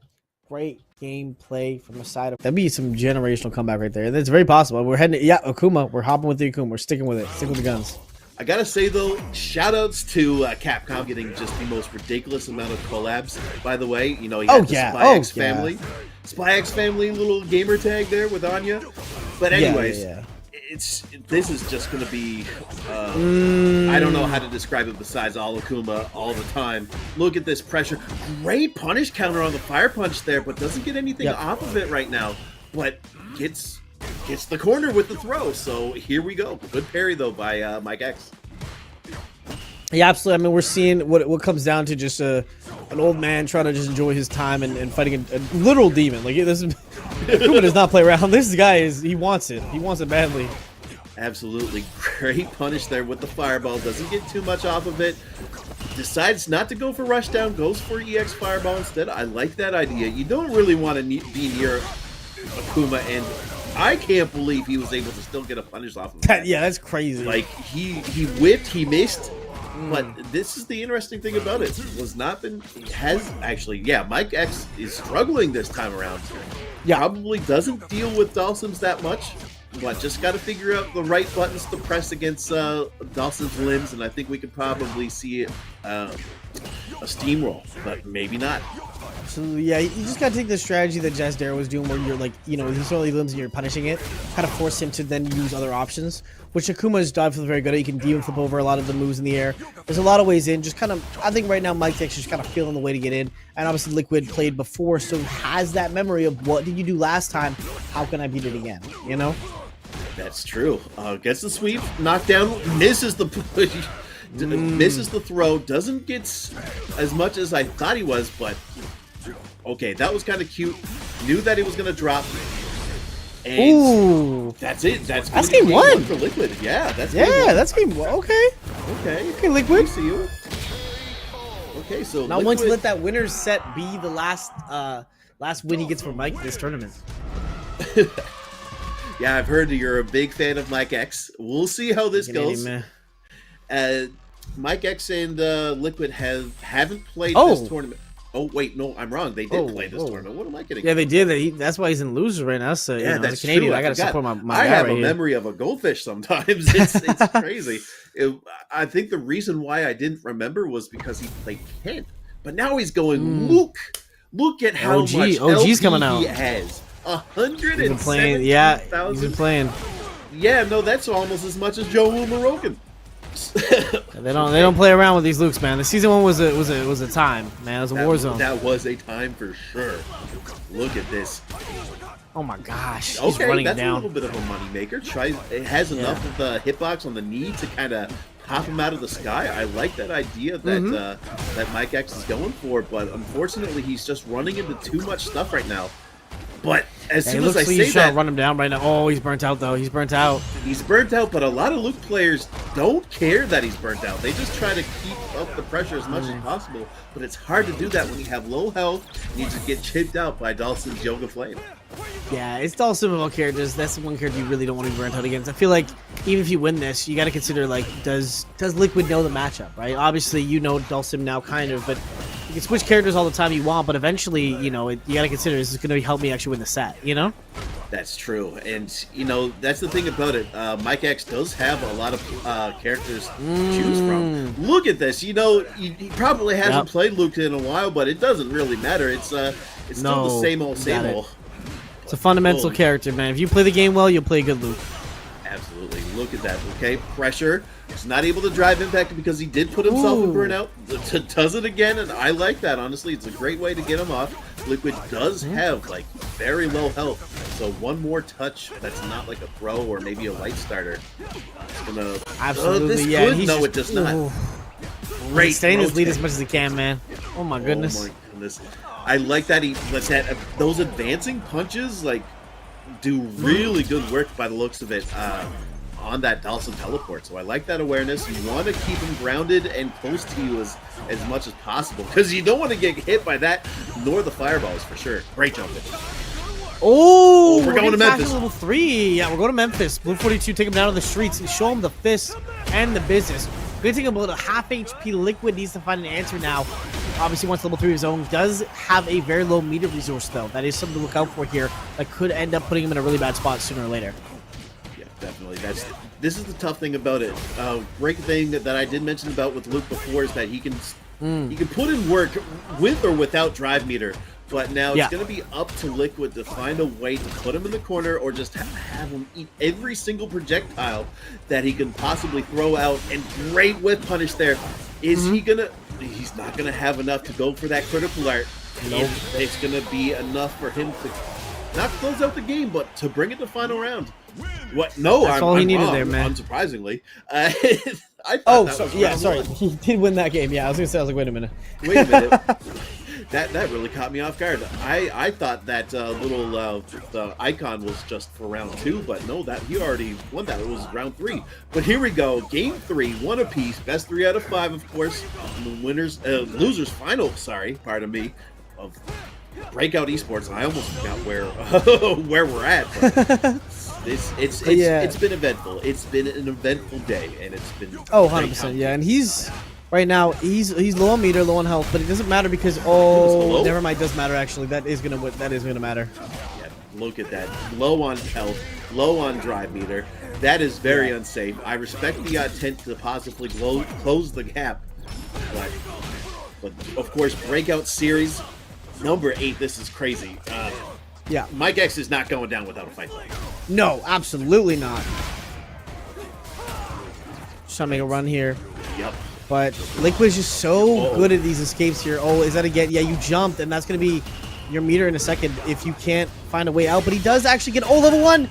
Oh, you gave him so much bar. Oh, no. And then he's at he's low on drive meter again, stuck in the corner. Look at this. He's trying to find a way. Oh. I like the fact that he tried to go for jabs, but still was not able to get through the pressure. That is actually really scary. Like those point blanks. Yeah. I like what he was trying to go for. Unfortunately, he chose the wrong gaps and ate it. He just ate all those fireballs. But it's not over yet. Game 4 coming up.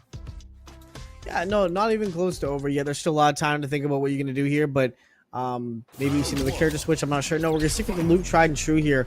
Going back for the OG. It seems like, finding a way in consistent Liquid is so hard. It's like it's like getting get patched. Every time you find a way in, he's like, that's never happening again, Absolutely. And so here's the thing. I don't know what I'm trying to say here. It looked like he almost lost advantage there after that miss input. But yeah, we're seeing Liquid stuck in the corner right now, and it just seems that even though he's down 2-1, just look at the amount of confidence Mikex has right now. But unfortunately, okay, never mind there. Great interception there. Even better patience to bait out the V reversal that we haven't seen in a while. And now Mikex has a chance to bring this back to game 5. Look at that. I like that. Unfortunate. Yep. That's how it starts. I mean, we saw that's what Jazdero was doing, right? The game 1 was kind of like a wonky thing, but as soon as you figure out, wait a minute, I can actually go ahead and punish your long moves, I'm going to keep doing that. Oh, absolutely. Okay, cute little confirm there. Not gonna do. It's gonna do a little bit of damage for 1 bar off of a light starter, but still Liquid is in a very good spot. Mikex has less than 2 bars of drive meter. Great anti-air. Oh my goodness, put the brakes a little bit too early there. Not too early, but early enough. But just catches it, and this is set point for Liquid. Yeah, it seems like every time Mikex gets a lead, it's just Liquid's able to find a good push back there, and we see kind of how that turns out. Oh, the jumps, the hops, he's bouncing around. Can he stop this? Liquid needs to put a stop to this bleeding so we can end the set nice and clean if he wants to, but we want to see, obviously, Game 5. As spectators, more games is more fun, but Liquid's trying to find a way to this. Oh, the perfect parry! Oh, no! He's back in the corner. Back in the corner, back out now. Okay, we're going to try to see if Mike can weather the storm once again. Liquid's choosing to opt out of the close range shenanigans. Just gonna try to hit him with the fireballs, with the little stretchy limbs, with the shoulder barge. Make way for the big dog here. I like that. I like to charge in there, make sure that he claims some space here. Oh, this could be a level 3 finish. Actually gonna do it. Oh, and there it is. He does not drop those 119,000 LP. You think he's gonna miss a level 3? No, sir, not today. As we gain number 4, head over to Mikex. We're going to Game 5. I can't believe it. We're going to Memphis and Game 5 at the same time. The funniest thing about it is that it was three crouching jabs, drive rushed into a confirm. I thought there could have been a possible chance that we would have had another clip for Sajam's Will It Kill, but for Mikex, that's not the case. We're going to Game 5 on the beach. It's all business right now. Mikex just wants to end it as fast as he can right there.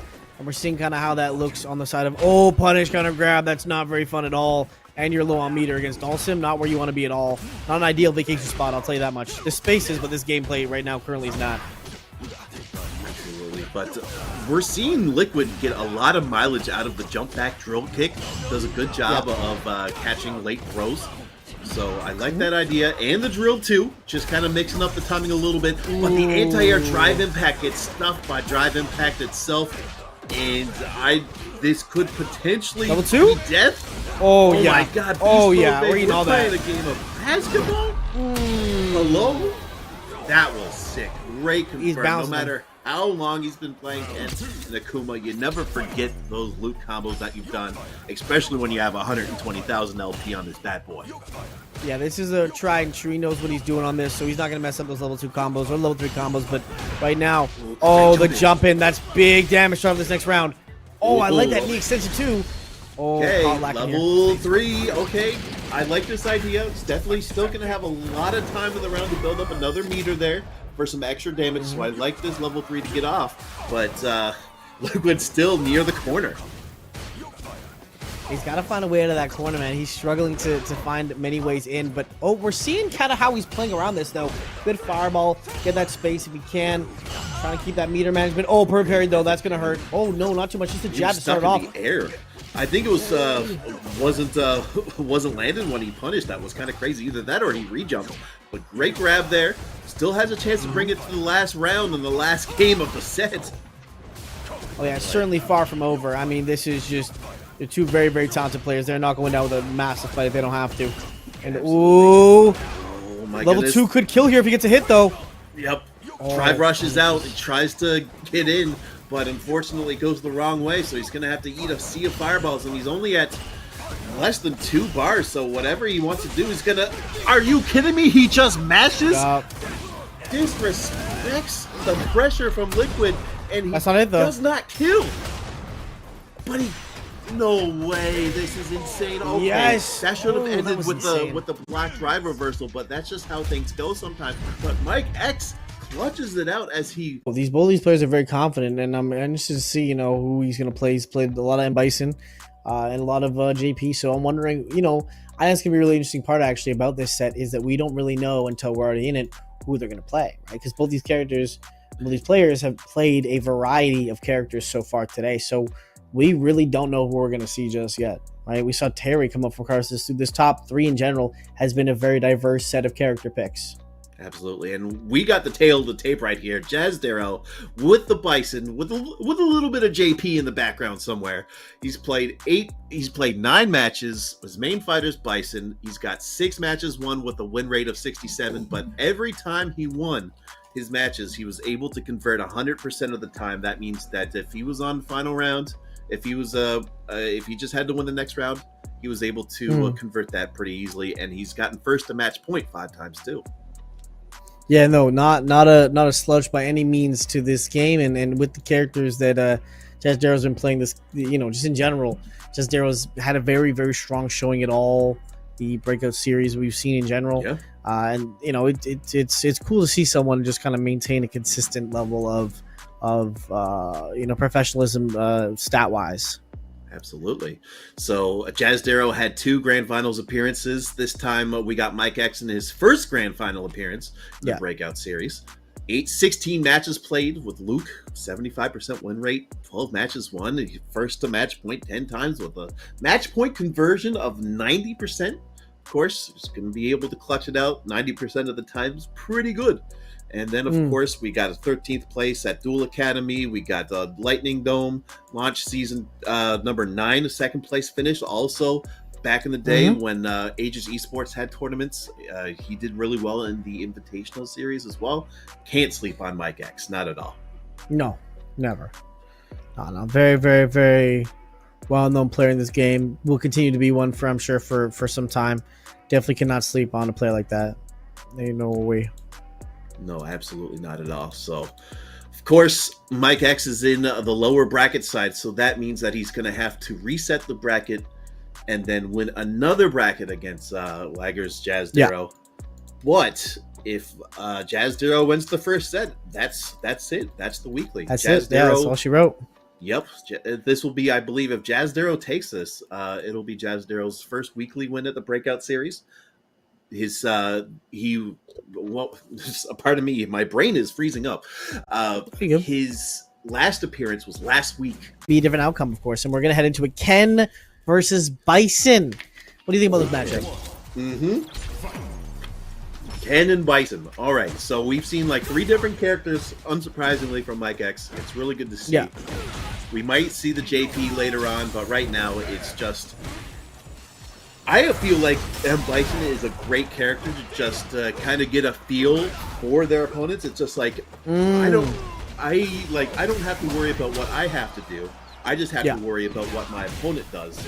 Okay. What they like to do, what their habits are. Great, perfect parry on the overhead. But yeah, this is still a little bit of a mountain to climb. But if it's anybody that can climb said mountains, Mikex, sure.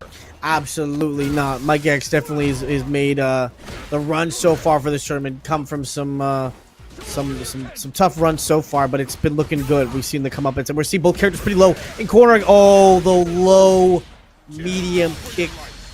Ugh, level 1 finish it. Yeah, he pressed Nightmare to seal the deal. I like that. He didn't have to be stingy with his meter. If he was, it would have gave Mikex another chance at life, which you definitely don't want to do. So, okay, perfect parry with a front throw instead of a back throw. Decided not to go for the corner, but sometimes that's a little bit hard to kind of think just right out the gate. But now we're seeing Ken carry him closer to the corner, but great driver versus to push him away. But Ken's back in it. Yeah. Maintain that distance. Obviously, of a character like Ken, you want to kind of keep a very social distance if you can. The character is very scary. You don't want to be giving that away for free. So, oh, we're seeing now, though, what Bison does when he gets close. This looking like it's going to be a clip. Yep, that might be wrapped up. Oh, that is. We're going to take you for a ride, and that's going to be game 1 for Jazdero. I looked at Discord just for one quick second, and all of a sudden, Jazdero just deletes Mikex's life bar there. It's game 2 up next. And that's the thing, man. You can't look away from this character. You know, M. Bison, he's like a kid with a gosh darn fork and an electric outlet. This character will explode in seconds, man. You cannot look away. He's got a lot of damage, and it is like a 2-touch thing here. Oh, and that's burnt out Mikex, trying to find a way to burn him out back, but can't quite do it. I mean, oh, the fireball actually nicely timed there. Does catch a jump back. Absolutely. But here we go. It doesn't matter. It actually does matter, especially when the fact that you get a gorgeous whiff punish there. And now we're seeing both players have both their drive meter back. We're going to see some more pressure from Ken. Just going to use all of that drive meter to almost close it out. This is the scary thing about Street Fighter 6. Look at that. You have a pixel. He wants to press a button so badly, and there we go. He tried to go for the overhead. Mikex is not that scared. Mikex was probably hoping that Jazdero would have went for the overhead there just so he could close it out with that crouching light kick. Big sweep again. I like that sweep. Catching the M. Bison, just trying to exist, do his funny buttons is not going to work there. And now we see, though, M. Bison able to kind of get this bomb on you. The bomb setup is just such a strong start to any kind of neutral setting. It's very, very scary and hard to deal with this Ken. Oh, absolutely. It's one of the reasons why I thought about picking up Bison. Just, I don't want characters to mash against me. Why not just have a bomb on there just so, look at this. Exactly. He doesn't want to do anything. He eats the plus frames there, has to take the throw. Scissor kick being pretty safe. Oh, God, this could possibly... Yeah, this is definitely it here. We're seeing the classic. He doesn't go for level 3 there. Unfortunate drop there. I realized that Jazdero's not not the one on round point, so it makes sense for him to save his meter. Yeah, doesn't want to cash out just yet and waste potentially losing the next round as well on top of it. Oh, Mike's slowing it down a little bit. Slowing the pace. Oh, there it is. Yeah, that's going to burn out. Absolutely. So here's the thing about that. Mikex takes games 2. It looks like that was not chip at all. He wanted to press a button to deal with that, but I feel like maybe he could have possibly not died from chip, but we'll never know. Well, after the low, because of the burnout, I don't think he had time to do anything about that, actually. Really? You think? Yeah. You think it would have been? You think he would have died regardless? Yeah, I'm pretty sure. Like, even if he pressed a button there, he was like, just... I could be wrong. An analyst could probably tell me differently, but I'm pretty sure... Replay takeover, maybe? I think he was done. Maybe the takeover. I think he might have been done there. That's true. We'll find out some other time, but right now, Mikex is in control, doing a good job of keeping Bison in the corner. You know, what better way to, you know, beat up M. Bison than to, you know, not give him a chance to press any buttons. And look at that. That is true, yeah. That's crazy. Anyways, I'm so sorry, but it's round 1 for Mikex, but we've seen Jazdero kind of just turn things around, and we're seeing, look at that catch there. That's a lot of damage that's going to be poured out soon. Yeah, he's able to find a lot of these hits here, and it's just really a struggle to actually get past it. You can't quite see what you should do about it. You're trying to, like, find a way around these Mike hits, but again, Ken is just so good at these small hits, and he can just go crazy with these. We're seeing what it looks like right now. A huge combo into level 3. No. Is that going to be it? I think that's going to be it, and we're going to see... Yes, it is. The last hit. It was definitely the last hit for Mikex for sure. Yeah. That was a lot quicker than expected. I did not expect Mikex to take 2 games in what seemed to be less than 5 minutes. Drive rush overhead to start things off there. Jazdero, you hooligan. Look at that. Jazdero taking names right now with that one. I don't know what he was thinking. That was a cool idea, though, to spice things up. But, you know, speaking of spicing things up, carrying him all the way to the corner here, goes for a run-stop pressure, hits the... I don't know, and that looks like standing heavy punch just stopped Bison in his tracks there, and we're in the same situation that we saw like 2 games in a row, and it looks like Mikex is now possibly on reset point. He's looking very confident in the gameplay right now. We're just seeing, oh my goodness, really? He is toying with him right now. He's watch my combo video, bro. Check this out. He's right now, he's not taking a lick of damage right now for this game so far. Oh, punish counter. No, you can't do that. Oh, he's just trying to find a hit on him, but Jazdero looking desperate right now, and that might be a perfect... Oh, no, doesn't quite finish it. Not all the way. Her parry actually could probably kill here. Doesn't the DI... Oh, this is probably looking like it's going to be it. That, I don't know what's going on. He perfect parried to drive impact, and they gave him enough time to drive impact back for a perfect, and we're seeing a reset. Here's the interesting thing about Street Fighter 6. Some people might groan and be like, oh, not a reset. These games go by so quick. Yep. It is insane. That's why I like commentating Street Fighter 6 so much. It's just action-packed, a lot of things going on. There's a lot of things to kind of wrap your head around. You got drive rush, you got drive impact, you got all the tools that these characters have. And now we're probably going to see the JP. The Bison took a game up, but unfortunately was not able to close out the set against Mike's Killer Ken. Now he's got to find a way with that JP to close things out. He's losing confidence in Bison. Hopefully the JP will maybe be able to find solace and be able to bring home his first weekly win. I want to say maybe. The only thing I think, though, that makes me a little hesitant is the fact that, you know, we've seen a lot of times in the more pro play stuff, too, with the Japanese League and SFL, that, you know, obviously Akuma does struggle at times with against Bison because the 2-touch becomes like a 1.5 touch, right? But also, if he does go JP, he can go to Akuma, and Akuma's really good against JP. So it's kind of like this weird area where Ken beats the Bison beats the Akuma beats the JP. I don't know about JP versus Ken, though. That's the one thing I'm not sure of. In this matchup, it could go either way, right? Yeah, so hopefully we'll find that out soon. We're just seeing Jazdero just take a deep breath.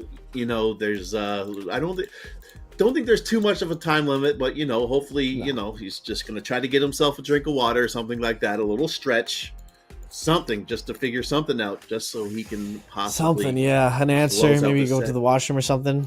To, you know, kind of it's crazy. I don't want to play against Mikex.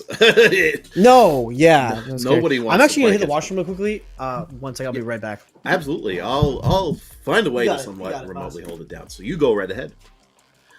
Okay, Breakout Series, weekly number 8, Grand Finals. Thank you so much to everybody tuning in. Shout outs to our sponsors, Mad Cats, One Shot Energy, and Bloodline Card Shop, of course, alongside Crown of Valor Esports, an up-and-coming esports organization, graciously donated money to this prize pool, sitting at $109.75. We still have some codes to redeem on Matcherino. Matcherino.com/T/breakout. SF6 is the link. Of course, I believe you can also, there's some commands in the Twitch chat as well that you could be able to get there. We got 11 codes left, 39 out of 50 redeemed. Of course, it costs nothing. All you got to do is just sign in using your Twitch, using your Facebook, using your Gmail, whatever you'd like.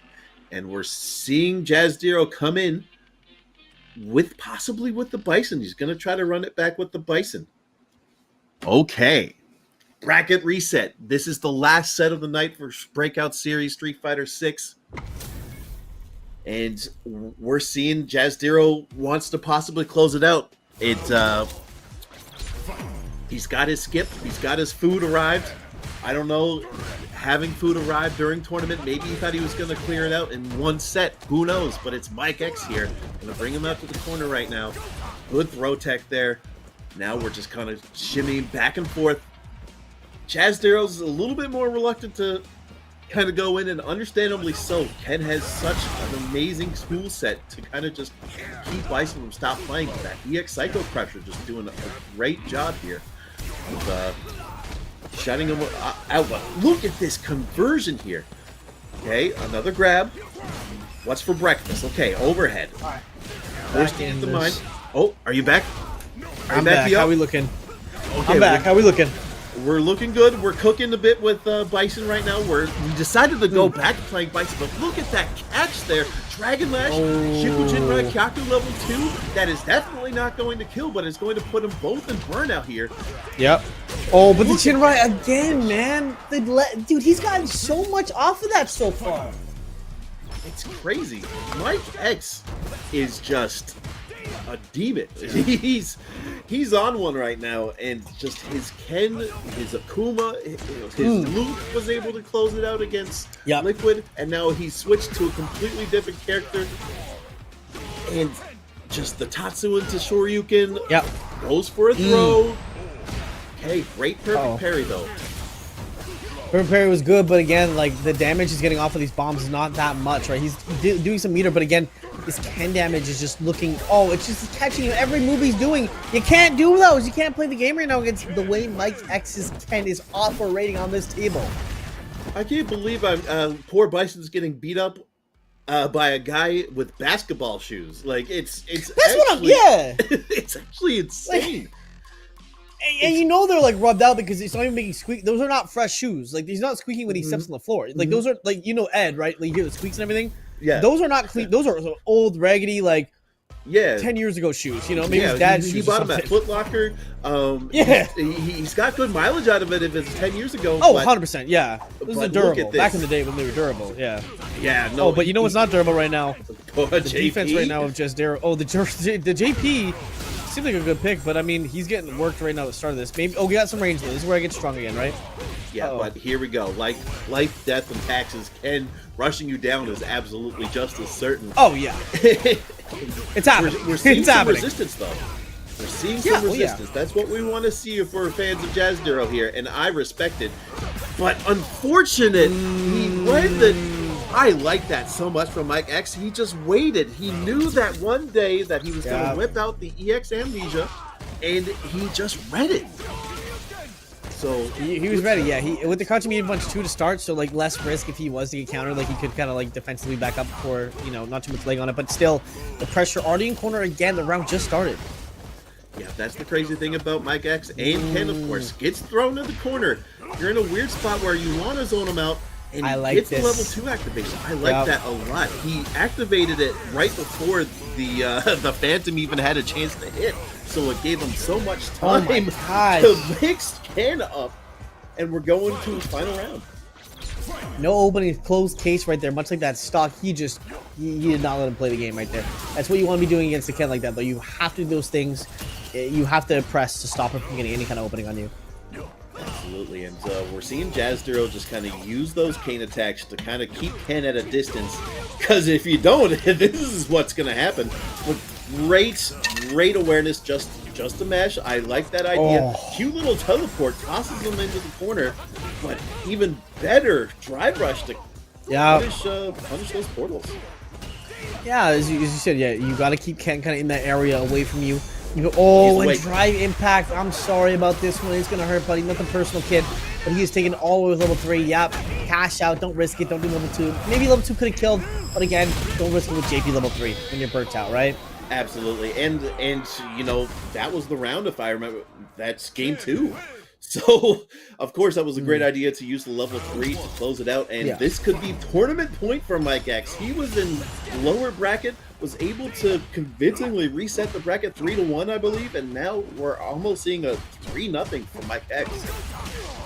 Absolutely, yeah. We're seeing kind of how we can change up this pace with different characters. Right, each character kind of brings something new to the way Mike's been playing this game. Obviously, the Ken is just able to just deconstruct Jazdero right now, and the Luke was used last match, and before that Akuma. But right now, we're all thinking about Ken, and we're just struggling right now as Jazdero to keep Ken away. You know, this is a good start though. We had a couple good stabs. Hey, I like that little delay there with the jab from the drive rush. Now he's got him with the throw. Misses with the jab, but still, JP's kind of a little bit scared here, but as soon as I say that, he swats him away with the game. Yeah, we're seeing kind of how like he's able to evolve slowly. Now we're burnt out. See, this is where it gets scary as Ken, but oh, still approaching forward, forcing him to use that meter. Oh, this is going to hurt a lot. Oh, level 2. Level 1, actually. Is this going to take it? No, but he can just fireball the finish. Not enough, but still a good spot. Oh boy, Grand Finals right reset. Pardon me, but this could be it here for Mikex. And more than just a reset, it's like the full thing. The movie's reset all the way around. We did a full 180 because right now it might be a reverse 6-0, I think, unless I'm incorrect on that. Yeah, if Jazdero took game 1, that could be 6 games in a row for Mikex, which is insane. But can't count out Jazdero. This is not his first time. No. Definitely can't count out Jazdero at all. Just being able to play at such a high level with 2 different characters, just like Mikex here. And take cute little confirm. Gets a little teabag on the go. I don't know if he's just trying to buffer those pillars, but this might bite him. That might put him in a weird spot. Oh, you might have given an opportunity to Mikex. You might not want to do that. As well. You might not want to do that. With a critical alert, but he drops it. But stop it, Mike. Mike, stop it. Are you kidding me, dude? This is how we're going to end the weekly? Really? Really, man? Really, Mike? I like it. Man, you didn't need to do that. That was insane.